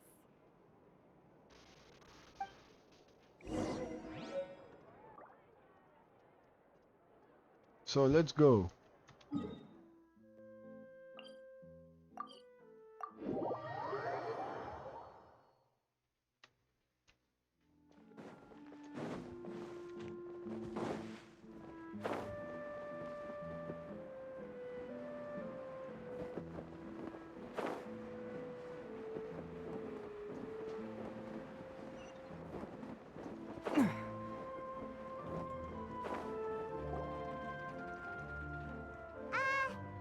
Hello? Is there anyone here? Oh, hello there. New customers? Looking to buy, or do you need something made? Or perhaps you're just looking for a chat with me. Oh no, we're just here to deliver some materials. Here they are. They're for making... what were they called again? Ah, these must be for magic pockets. I could tell right away. I've already made several orders worth now. No need. They've already prepaid several batches worth. When they told me what they'd be using them for, I even offered them a discount. But they insisted on paying the full amount, saying that I had a business to run. It seems both their hearts and their pockets are made of gold. Whoa. So, is Linny actually loaded? I can't say for sure, but who knows? Maybe there's good money to be made being a magician in Fontaine. Hey! Is this machine what you use to make stuff here? It looks really advanced. Why use your hands when a machine can do the work? It would be a waste not to use the latest technology, and wasting is a kind of crime. But where does a big machine like that get its power from? Well, it's a little complicated. I'm not sure I can put it in layman's terms for you. But basically, everything we usually use here in the city is powered by indemnitium. It's a type of energy that's produced from trials. Huh? How can trials produce energy? Well, I'm not completely sure of all the details myself, but basically, when a trial is in session, the Oratrice Mécanique d'Analyse Cardinale harvests people's belief in justice and converts it into energy to be used all around Fontaine. So that's what its other function is? Paimon heard that the Oratrice was created by the Archon to make judgments. But Paimon still doesn't get it. How could something unreliable like people's beliefs be turned into a stable power source for these machines? Oh, yeah! So that means the Hydro Archon relies on the machine to take the energy created by belief and turn it into power for all of Fontaine, right? Even though I've never heard anyone really put it that way before, it sounds like it makes sense. Besides indemnitium, we have another type of energy called mumusia. It isn't produced by the power of the Archon, but it is unstable by nature. Even now, it still cannot be widely used by civilians. I thought I'd find you hard at work, but here you are chatting the day away. Since you're already talking, I'm sure you wouldn't mind a few words with me. You again? Didn't I already promise you that I'd have the more I owe to Confrérie of Cabriere by next month? Why are you hounding me now? Yeah, but how do we know that you won't go running off by the end of this month? I want 50% Oh my today. Wait, no? 70%. This is the first time I see a monster. Oh no. I think this is the first one. I think, if I can remember, a character that has a mustache. Oh my god. This is awesome. But I want to see a character that has beard. Huh? You... Seems business isn't so great for the workshop. We've already finished our job and delivered the materials. Maybe now's a good time to leave?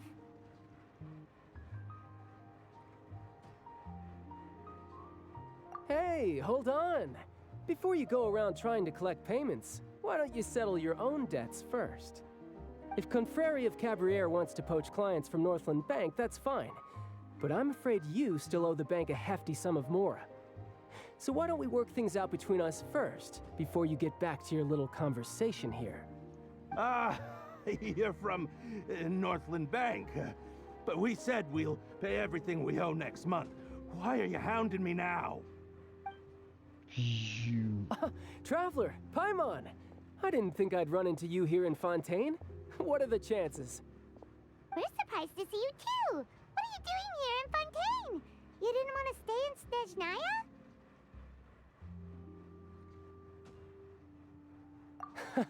Long story short, I've already been in Fontaine for some time now, and honestly, things have been pretty boring.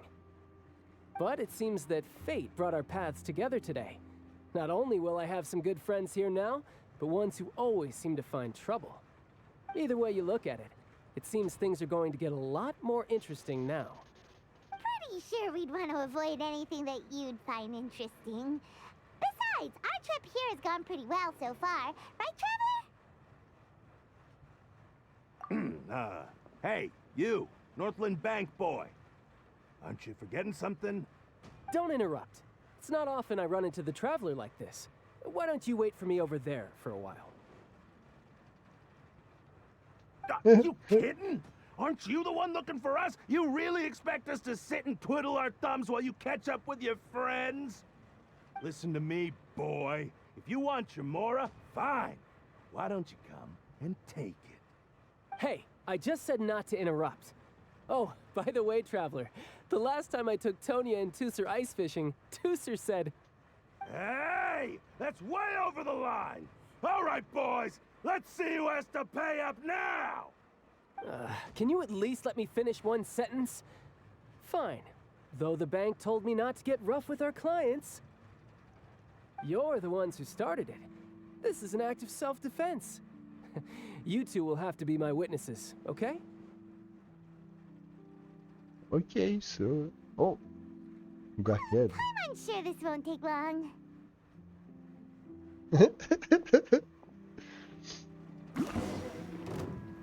Oh, wait a minute. Ah! Brace yourself. This is gonna hurt.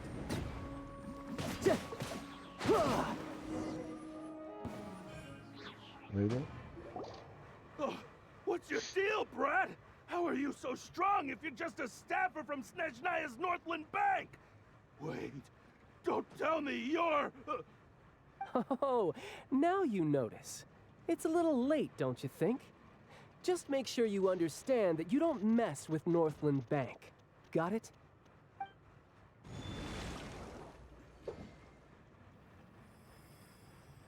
Huh?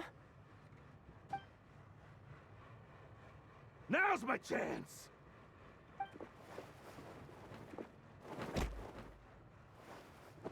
Good job! Huh. That was weird.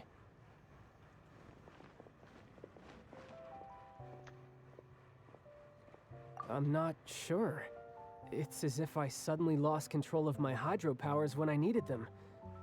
Maybe there's something wrong with my vision? Strange. How could that happen? First time Paimon's ever heard of someone losing control of their vision. never mind. It doesn't matter. If I want to stay sharp, I shouldn't be relying too much on my vision anyway. Besides, I always have my delusion in case I need it. So what are you doing in Fontaine, child? I don't see it's work for Northland Bank. Well, I guess it's because I've been in a bad mood lately. Huh? What kind of reason is that? Wait, since when do you feel down about anything? I don't know. Maybe I still have a lot to learn about myself. But recently, there seems to be some sort of restless power stirring inside of me. And I don't know why, but every now and then I feel like I'm in a terrible mood. Maybe you losing control of your vision just now is connected with that power you're feeling inside. That is a possibility. I can't remember if I ever mentioned it before, but when I was 14, I fell into some unknown abyss. It was during that time I learned nearly all of my abilities. The one who took me under her wing and taught me was named Skirk. She was always quiet and very mysterious. Nobody knew where she came from or what she had been through, and she was always very strict when teaching me combat techniques. One time, I asked her why she was willing to take me on as an apprentice. From what I could make of her answer, it was because I had awakened it, and traces of it remained on me. She said that all my combat training would be useful in the future. But what is it? What did you awaken? She never explained that, but my guess is that it's related to a dream I saw when I had just fallen into that abyss. In my dream, I was in the deepest depths of the sea, and the boundless seabed was all around me. But in front of me appeared a whale that was so massive, I felt like I couldn't breathe. A whale? Oh, that sounds familiar! When we fought against you before, you summoned a huge whale that seemed to leap at us. Is that the one? That's just an abstract form of a whale that I create using my elemental powers. It takes that shape because the scene I dreamt of the whale has always been stuck in my mind. I'll never forget it. So you used the whale as inspiration for one of your moves? Huh. Seems a little twisted to Paimon.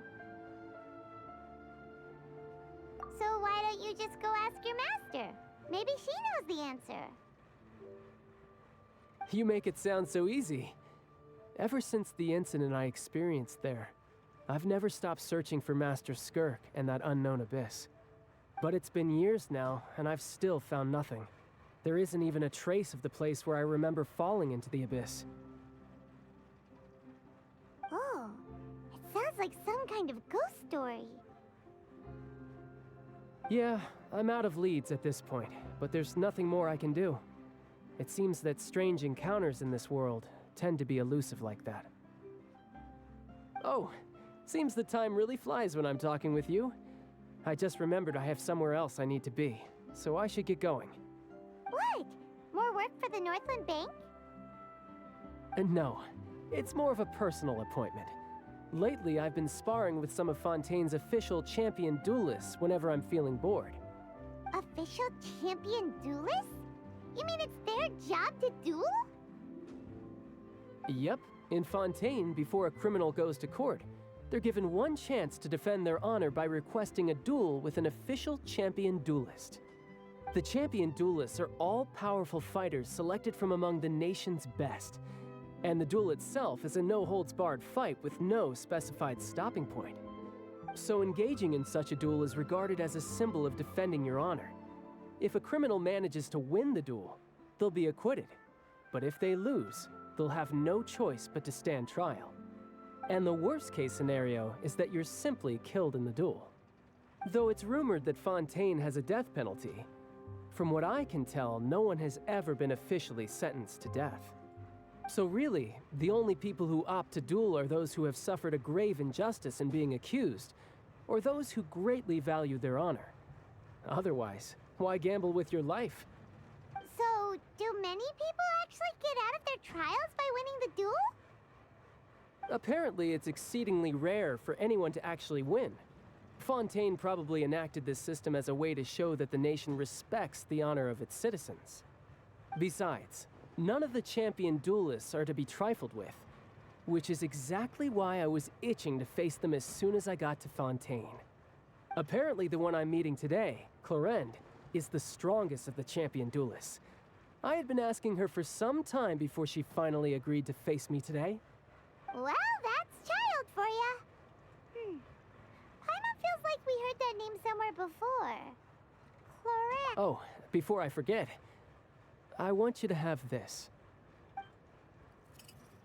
Money? Again? Huh? Your vision? You're seriously just giving it away? I'm just worried that it could become uncontrollable again. I'd be pretty upset if it got in the way of my duel, so I think I'll be better off without it for now. Besides, I just need you to hold on to it for a short while. I'll come retrieve it when I have some time later. Paimon knows what you're up to. You just want an excuse to come talk to us again, don't you? Whatever gave you that idea? I'll be in touch later.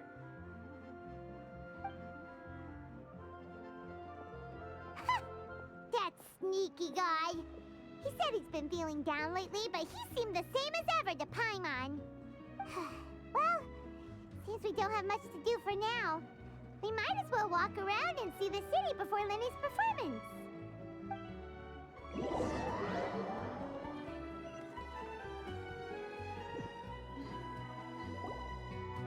Wow! Who could have seen that coming? The reporter who was barely around for most of the story was the murderer all along! Sorry. Paimon was just surprised, that's all. Whew. Paimon never saw that twist coming. The murder mystery novels here are amazing! The whodunits here in Fontaine are a lot different than the light novels you see from Yai Publishing House. Both have their merits, but Paimon thinks this style of novels are more, well, novel. It's so exciting to reach the moment when the mystery is uncovered, especially in the one Paimon was just reading. You should buy a copy and read it too. Oh, sorry about that. Paimon will be more careful next time. Hey, shouldn't we be heading to the Opera House to see Lenny's performance soon? It's almost time for the show to start, so... Lenny said that the Opera House is on Erinias, so let's go ride the Aqua Bus!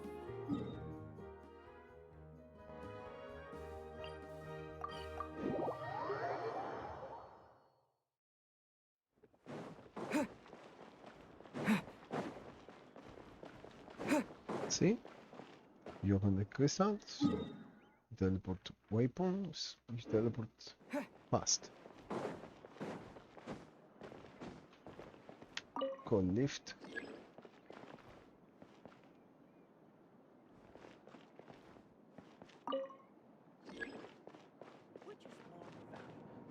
Come on! Oh my god, they're waiting. Oh.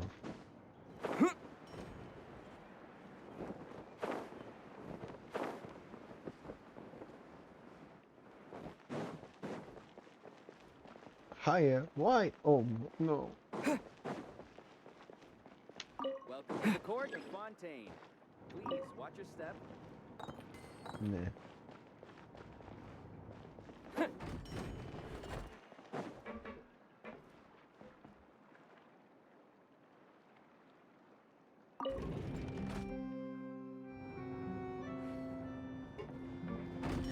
Oh, third floor. Yeah.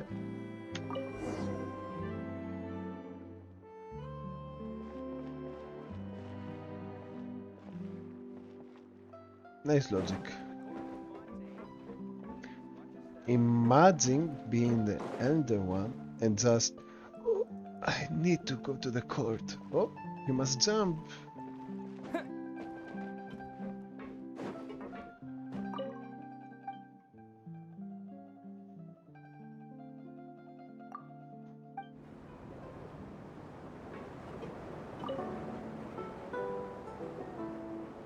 Welcome to the Navia line. I am... Oh, really? I'm going... Oh... The No. boat will be departing imminently. Please do not stick your head, hands, or other body parts outside the boat. The aquabus operator is not responsible for any accidents or injuries resulting from doing so. Daddy like it. Also, please remember to buy the Steambird, though I don't read it myself. The destination of the current tour is Erinias. Points of interest worth visiting include the Fountain of Lucine and the Opera Epiclese. If you look to the left in the direction we are currently traveling, you will see the famous Fontaine Research Institute up in the sky. An experiment gone wrong turned new sightseeing opportunity. Human ingenuity truly is a wondrous thing.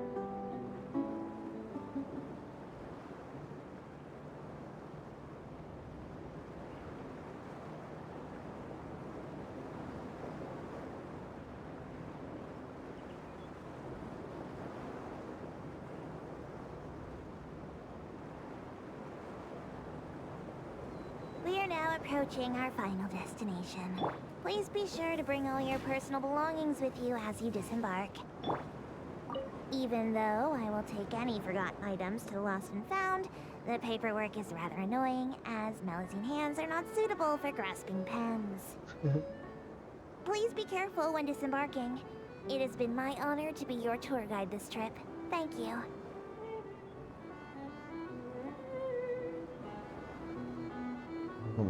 Come on, you can do it.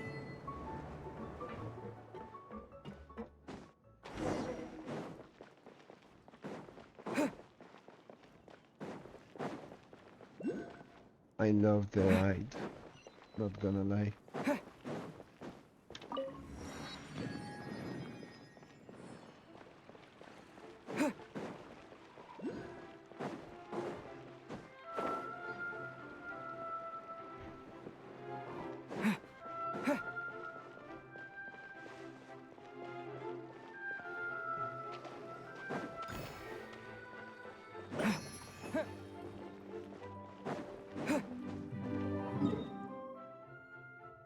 That's another one over here. Alright, let's go.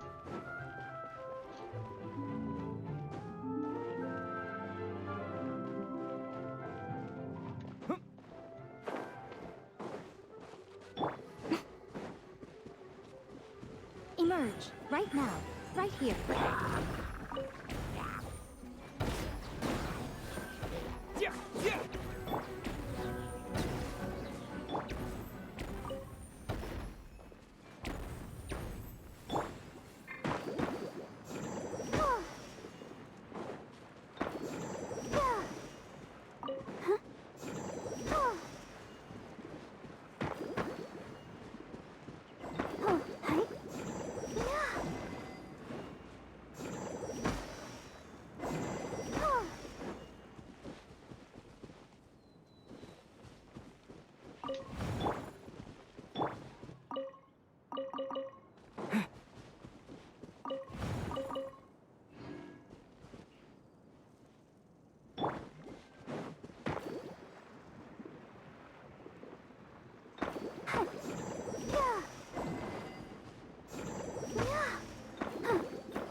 Oh, I think I understand now. Wait. So, this is 1, 1, 2, 1, 2, 3.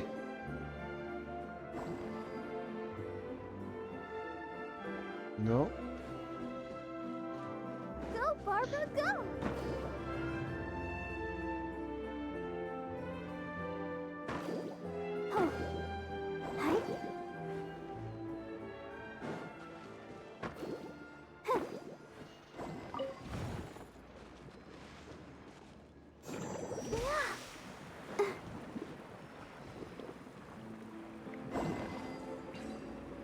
Oh. Alright, alright, Aboard on the alright. road. I understand now. I thought that it was a puzzle. But, no.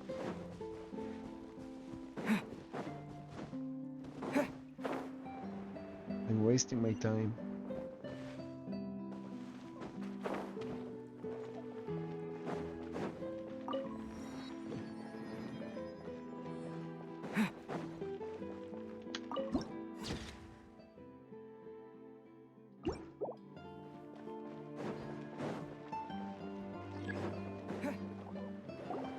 Whoa! Now this is fancy! The Opera Epiclese. What a place to hold a performance! No wonder Linny and Lynette were looking forward to it. Huh. Looks like there's a lot of people standing around the fountain up ahead.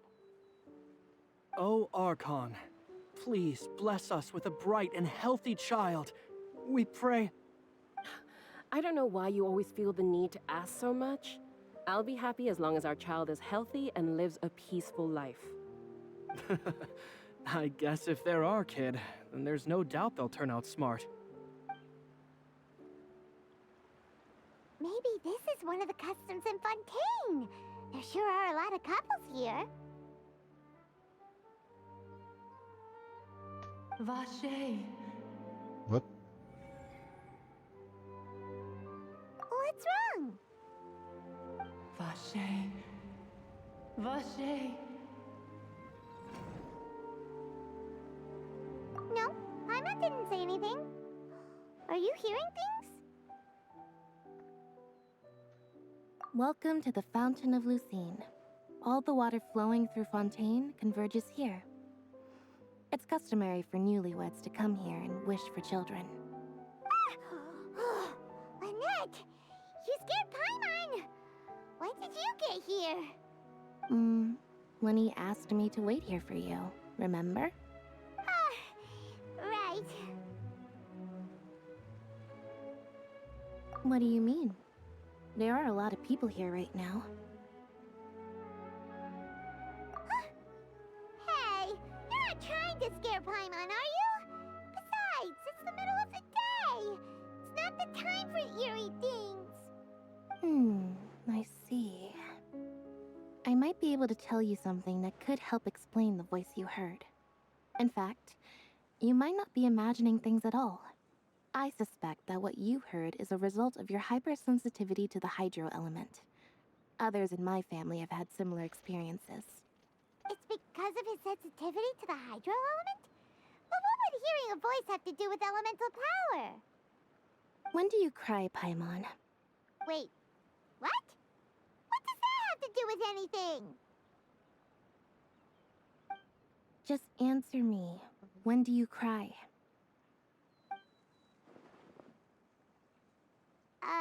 When Paimon's really sad? Oh, and when Paimon's super happy. Oh, and also when Paimon's really, really scared. Then you should understand that tears contain your most intense emotions. Like I just mentioned, the Fountain of Lucine is where all the flowing water in Fontaine converges. Even the tears that fall to the ground will eventually gather here. So maybe what you heard was the intense emotion coming from someone's tears. So, what did the voice say? Huh.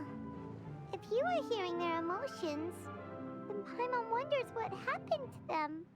Rather than worrying about them, we should worry about my brother first. Don't let that calm look of his fool you. He tends to get pretty nervous just before a performance. So chatting with Lenny might help him relax a little before he goes on stage. Oh, right. That makes sense. Let's go in and see Linny.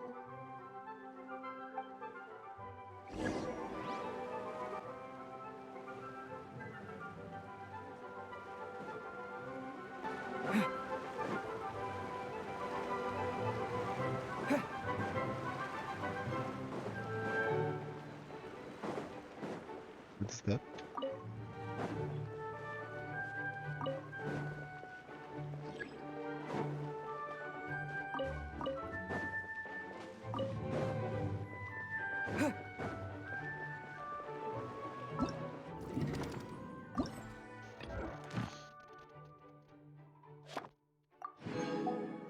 Thank you.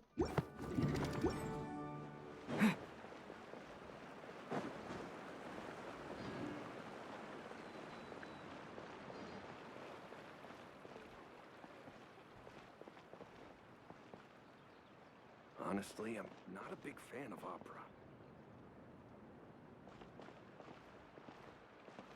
Say it again, please.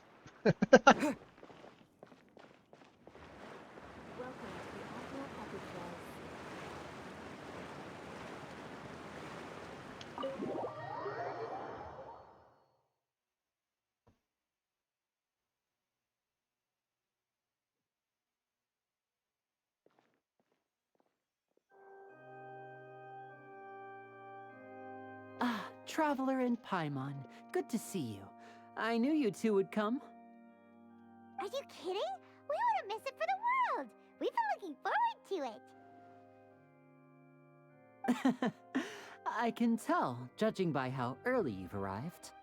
But you're actually right on time. The audience still hasn't started entering the venue yet, which means now is the perfect chance for us to take you to the best seats in the house. Wait just a moment. I'll fetch the tickets.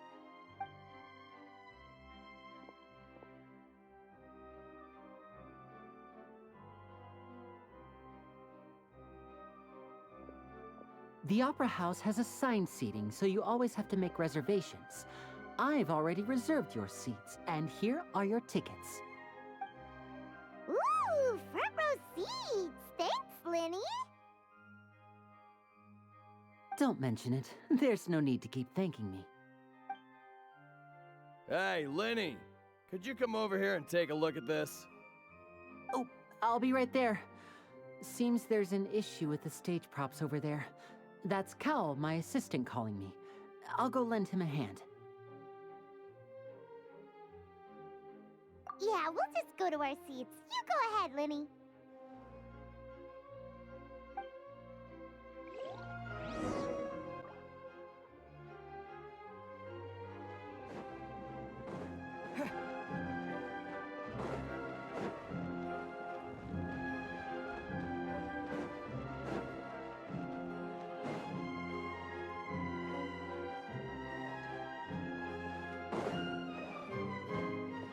Alright, this is beautiful. Oh.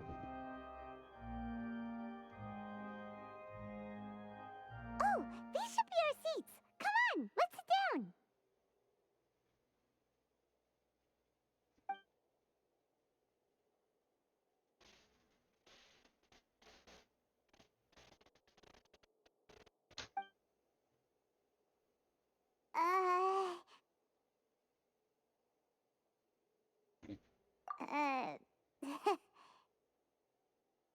What now? Hey, Traveler. Maybe we should strike up a conversation with the person next to us. Since we're sitting together and the rest of the place is practically empty still, it's kinda awkward if we don't say anything. Oh, you little... Of course you put this on Paimon. Excuse me, I did not realize you felt awkward. I am terribly sorry. I would be perfectly happy to chat with you if that is what you would like. Oh, so you heard all of that, did ya? Boy, you sure have good ears. Paimon thought she was keeping her voice down. Wait, that's not it. Sorry. Paimon's the one who was being rude, talking under her breath like that. So, let's talk, but, what should we talk about? Oh, Paimon's got it. You're also here early and sitting in the front. Are you a friend of Linny's too? A friend, you say? Well, if Mr. Linney would like to be my friend, I would be more than happy to reciprocate. Oh, so you're not friends with Linny then? Oh, this is getting more awkward by the second. Paimon nearly forgot to make her introduction. Nice to meet you. Paimon is Paimon, and this is the Traveler. We just arrived in Fontaine. It is an honor to meet you two. I have heard of your deeds across Tevat. And as required by proper etiquette, I will also introduce myself. I am... Oh, Monsieur Nervillet. What an honor it is to have you here to see my show. Ah, Mr. Linney. I should say it is in fact an honor for me to see your performance in person. Wait, Nervillet? Could he be... Hmm? I saw you all chatting just now, but it seems you still don't know who Monsieur Nervillet is. Allow me to introduce you to Fontaine's Chief Justice. That seat is always reserved for him. It wouldn't be too much to say that he's the symbol of justice and honesty here in Fontaine. Whoa! Sorry for being so rude just now. Paimon had no idea you were such an important person. No offense taken. Being Chief Justice is merely what I do for work. Nearly every person has their usual reserved seat, so I'm not so special, really. And by the way, I should probably let you know, even though I would prefer not to, there's someone sitting up there in the VIP seats that has been striking a pose for quite a while now. I believe she is trying to give you a most elegant and impressive first impression. So I think you should take notice of her sooner rather than later. Otherwise, she may become flustered.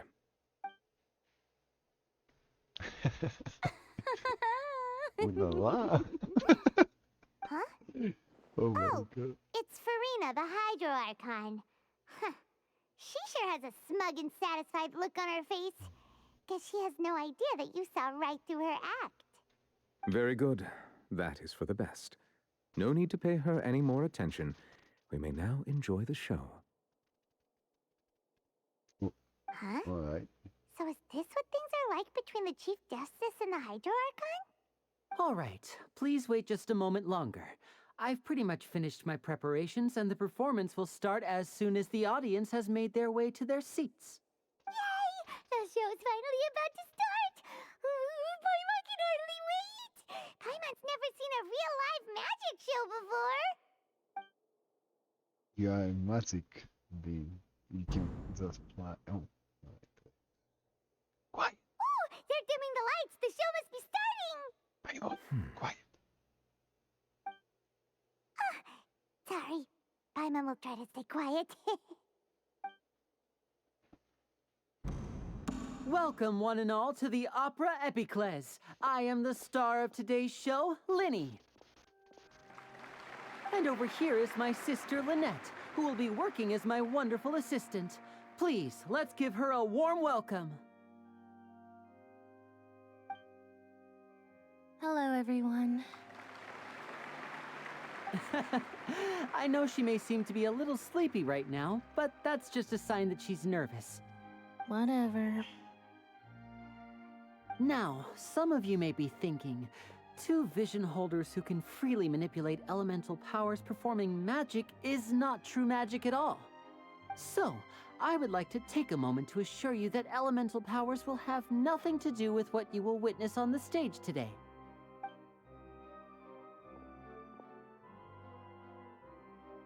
Both Lynette and myself have removed our visions for the show. That way, even the gods won't be able to help us. Oh, good point.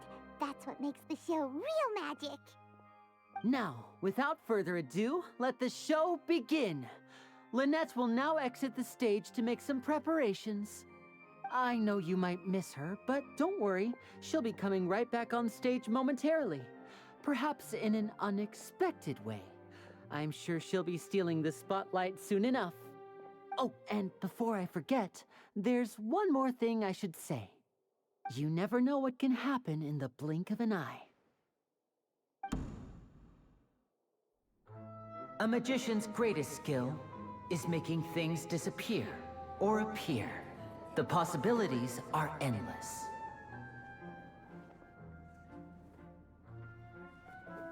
Huh?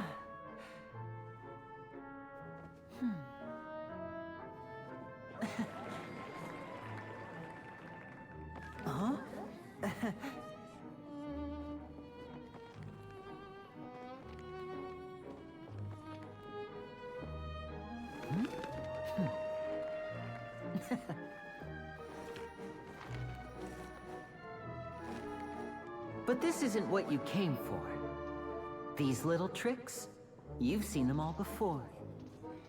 So it's time for something truly extraordinary, don't you think? This one's a little tricky.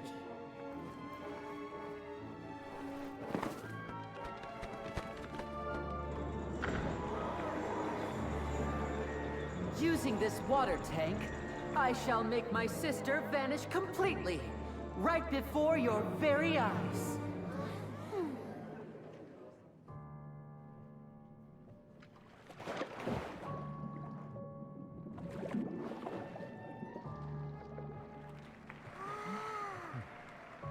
It's actually quite simple. She'll just turn into air bubbles and float right out of the top.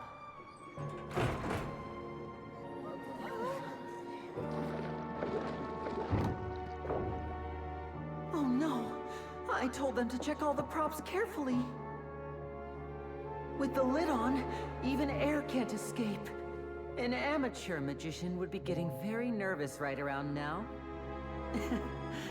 Luckily, it's me on stage, so let me show you what a true virtuoso can do.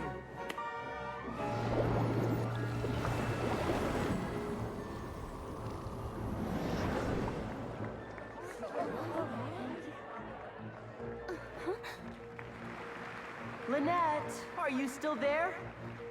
Don't go too far. We don't want to use up all our magic. Hi, I'm back. Uh-huh.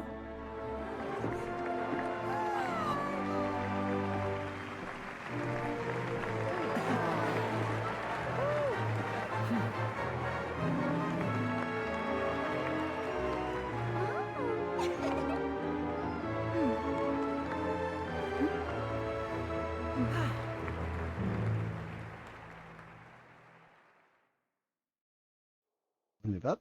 Oh, it's sad. I wanted more. Whoa! What in the world just happened? How did he do that? Paimon didn't seem to do anything. Wasn't Lynette inside the water tank? How did she disappear and then reappear out of nowhere? If we could see easily through his tricks, then that would mean that his skills are still lacking. To appreciate magic, you should focus on the show happening on stage, rather than getting caught up in trying to see that which has been intentionally hidden. Guess you're right. Paimon couldn't believe her eyes when Lynette reappeared. Amazing! Thank you everyone. I'm glad you enjoyed that performance. But our magical journey has only just begun. I've prepared even more astonishing surprises for everyone here. The magic of transformation and disappearance can go far beyond what you've just seen.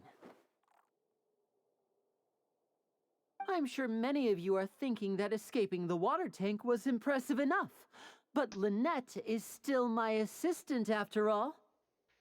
In which case, I have ample time to make all necessary preparations. So, for my next trick, I will require the participation of one lucky audience member. Please, if my assistants could bring out the magical boxes now. There are 2 boxes, and only 2 boxes. One is here, and one is there in the aisle among the audience. I'm sure many of our clever audience members have already guessed our next magic trick. A swap! Our lucky audience member and I will each enter a magic box. After 1 minute, we will each emerge from the opposite box. Now please, everyone pay very close attention to the box you see here. Don't give me any chance to make a move. Wow! How's he gonna do this? Hey, do you think this is all magic tricks, or does Lenny have actual superpowers? The lucky audience member will be generated by this random number selector. It selects numbers entirely at random. Even I don't know who will be chosen to participate. Now then, let's begin. Let me see. Oh, row 7, seat 3. Congratulations! You now have the chance to experience magic firsthand for an entire minute. Please, come forward. My assistant will take you beside the magic box. I'm sorry, it might be a little cramped inside, but no need to feel nervous. We've carefully arranged everything for you to be as comfortable as possible. You don't need to do anything, but no matter what strange things may happen, don't come out of the box. If the magic is interrupted, who knows where you might end up? You might even find yourself in the Fortress of Meropide. Oh, okay. All right. Before I enter the magic box, there is one more thing I need to ask the audience to do. Could you all give me a countdown? Like this. 60, 59, 58. Just keep counting down. You can go a little faster or slower if you like. I won't be able to see anything in the pitch black box, so I'll be relying on your voices to know when time is up. Oh, and no tricks now. If you quickly count from 60 in just 30 seconds, then I'll be in a tough spot. Ooh! Paimon kinda wants to count faster after hearing him say that! No, that won't do. I can see it in your eyes. You still can't be trusted. Let's practice together. Come on, repeat after me. 60, 59, 58. 60, 59, 58! That's right, perfect. Keep it going. All right, I'll see you all on the other side once you've finished counting.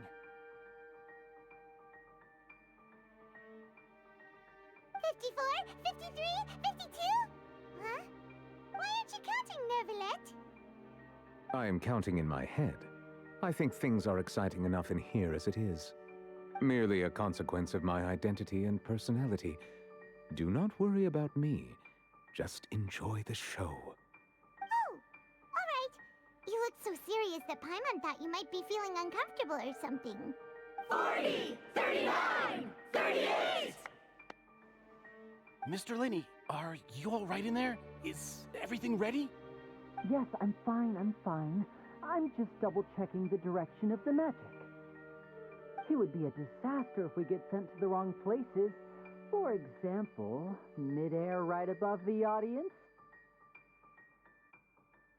Even though he's saying that, Lenny doesn't seem nervous at all. Ah, what was that noise? Did you hear it too? Not sure. Anyway, it doesn't seem like anyone's worried about it. 25! 24! 23! What's wrong, Mr. Linney? I can still hear you moving in there. I seem to have accidentally knocked over a decoration. I'm trying to fix it, but it's pitch black in here. I can't tell left from right. Never mind the decorations. There's no time for that. The show is what's important. No, that's unacceptable. I want my show to be perfect. Don't worry, we still have 20 seconds. Hear them counting? 19! 18! 17! It seems things aren't quite going as planned. I apologize, everyone.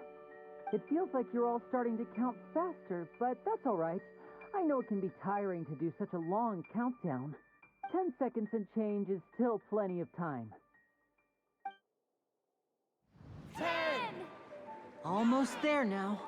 Whew. Swapping two people is harder work than you might think. Even a master magician like me can't guarantee I'll get it right the first time. Hey, wait! Is this the back one? I can't tell. They both look the same inside. Huh? No, that's not it. I'll try again. 7! Hey, slow down! Honestly! 5! 4! 3! Whoops! That doesn't count! 0!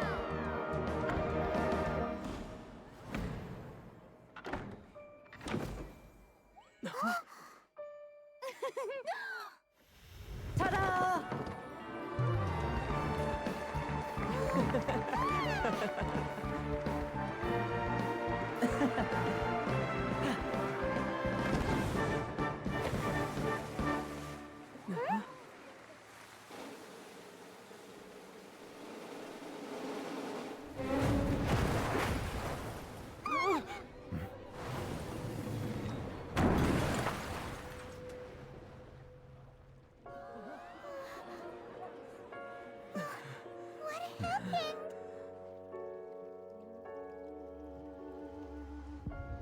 Huh?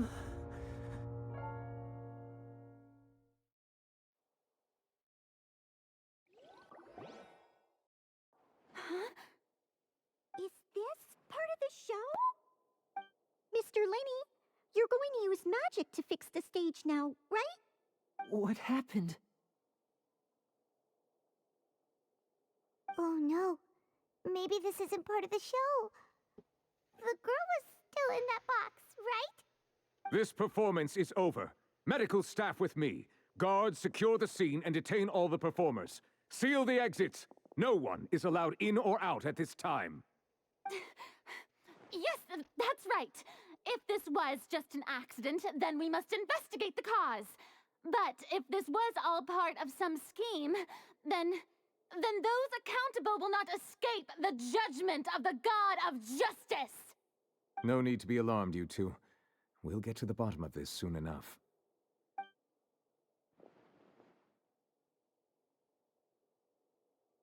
Unfortunately, the person who is in the magic box has been pronounced dead. His name was Cowell, one of the assistants in Linny's magic troupe. Apparently, the fireworks on stage ignited the ropes that were suspending the water tank, which then caused the tank to fall onto the stage.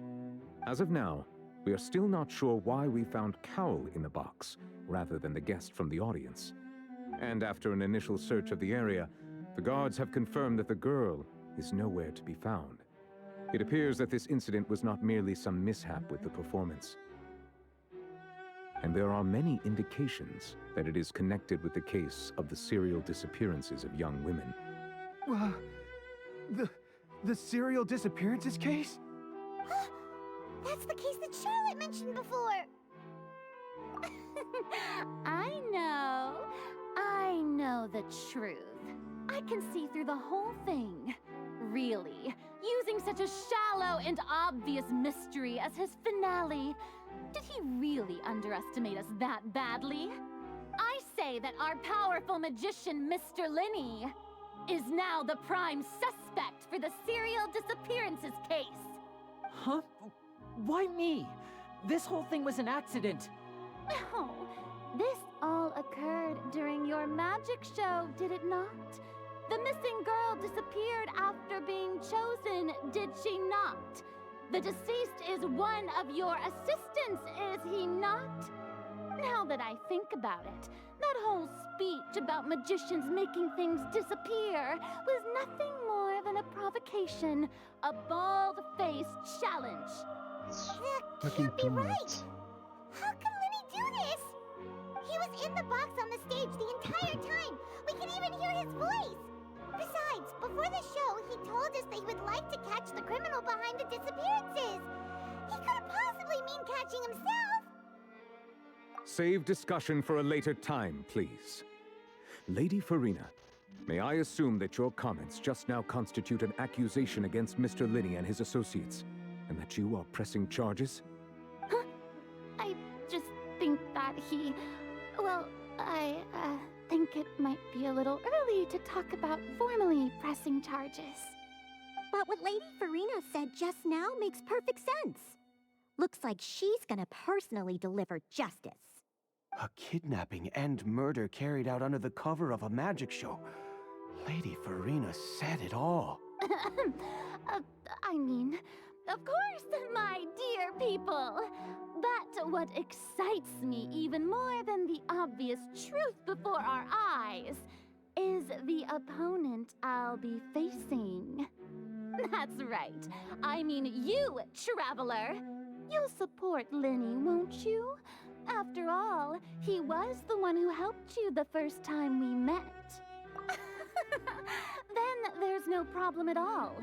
You know, the Traveler and I already had a duel the first time we met. But with Linny's help, our little duel ended in a draw. But draws really are the most boring possible outcome. So, no more draws. Between the two of us, there must be a clear winner and loser. And what better place to hold such a riveting showdown and decide the true victor than here, on the grandest of stages, the Opera Epiclese. It wasn't a draw. She obviously lost last time. I understand. Charges have now been pressed, and as such, a trial is in order. Well, Traveler, seems Lady Farina has set you in her sights. But putting her dramatic rhetoric aside for a moment, I would like to ask you, are you willing to act as Mr. Linney's attorney and defend him in this case? Of course. Every time.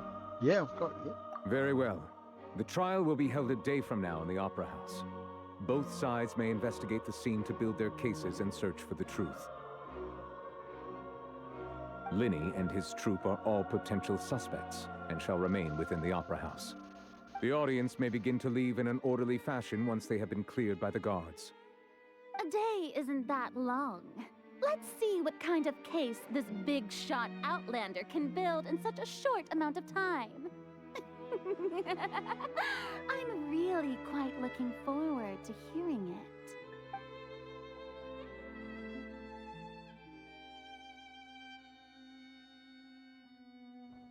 Lenny! Sorry about everything that happened just now. Were you frightened? Of course! Who wouldn't be scared after witnessing an accident like that? Yeah, I'm a little shaken up myself. How could this happen? And poor Cal. I know you already claimed that you would defend me, but now it's just us talking. Tell me, do you think I could possibly be the murderer? Good to hear. Thank you so much for trusting me. I'm sure everyone sees me as the biggest suspect at this point. But if you ask me, the whole thing is mysteries layered upon mysteries, such that all that's left is confusion. I don't know whether what happened there on the stage was purely an accident or not, and I don't know why poor Cal was in the box. As for how that girl chosen from the audience could suddenly disappear, I'm afraid I don't have any answers either. If someone tampered with my performance, then we need to figure out what they did. Even a skilled and knowledgeable magician like myself couldn't pull all that off in just 1 minute. Which is precisely why we need to investigate. As this book says, the impossible could not have happened. Whatever happened must have been that which is possible.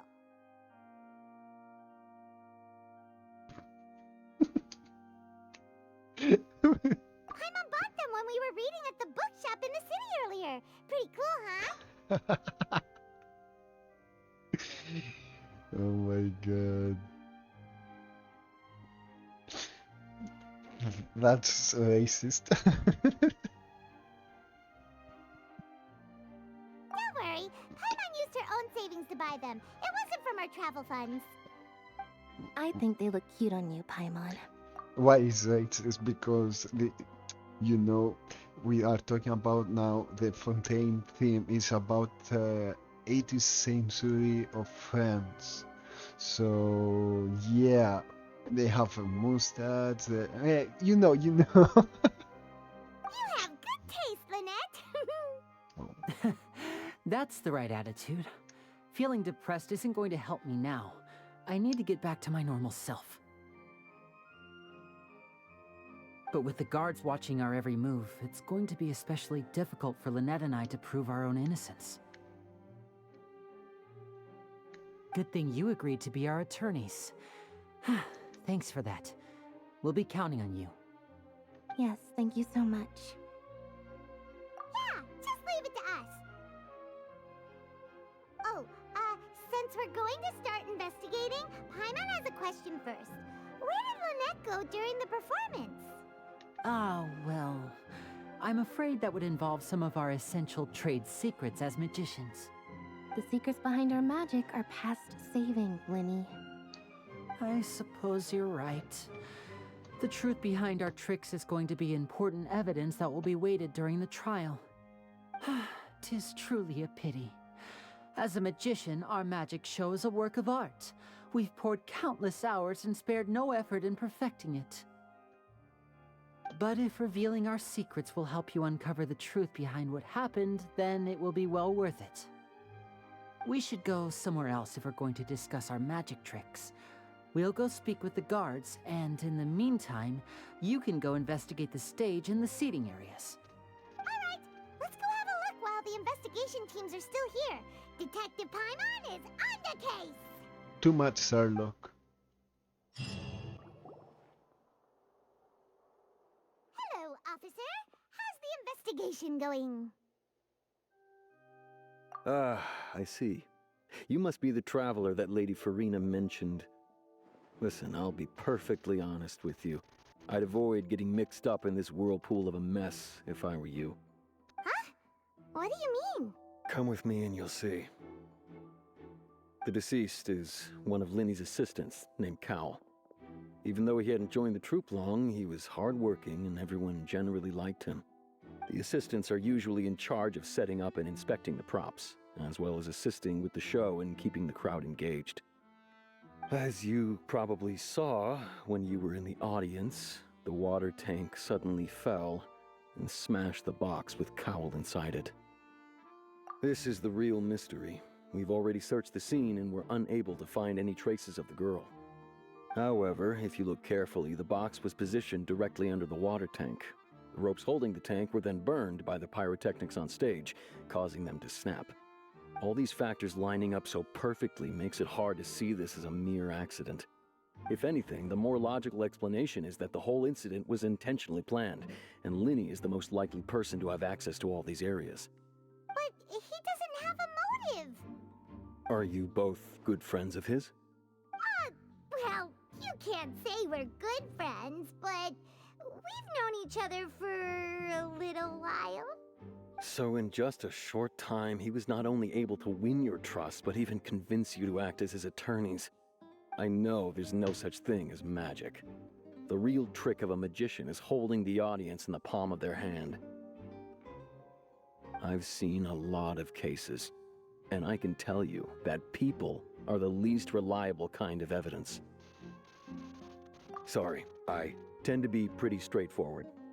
Just know that I'm warning you for your own good. Anyway, you may investigate the scene of the crime yourselves if you're curious. Who knows, maybe you'll be able to come up with some new evidence. Alright.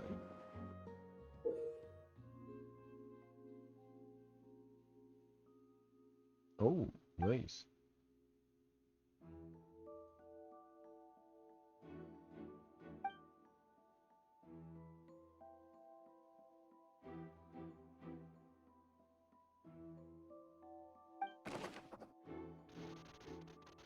It's even the guards indicates that the fireworks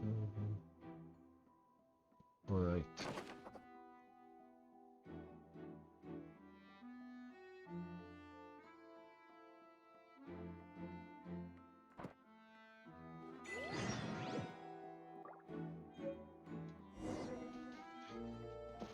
So, for now I'm going to leave it here, and we're going to see next time, tomorrow, the whole trial and to look for clues. That's for today. Thank you. Bye.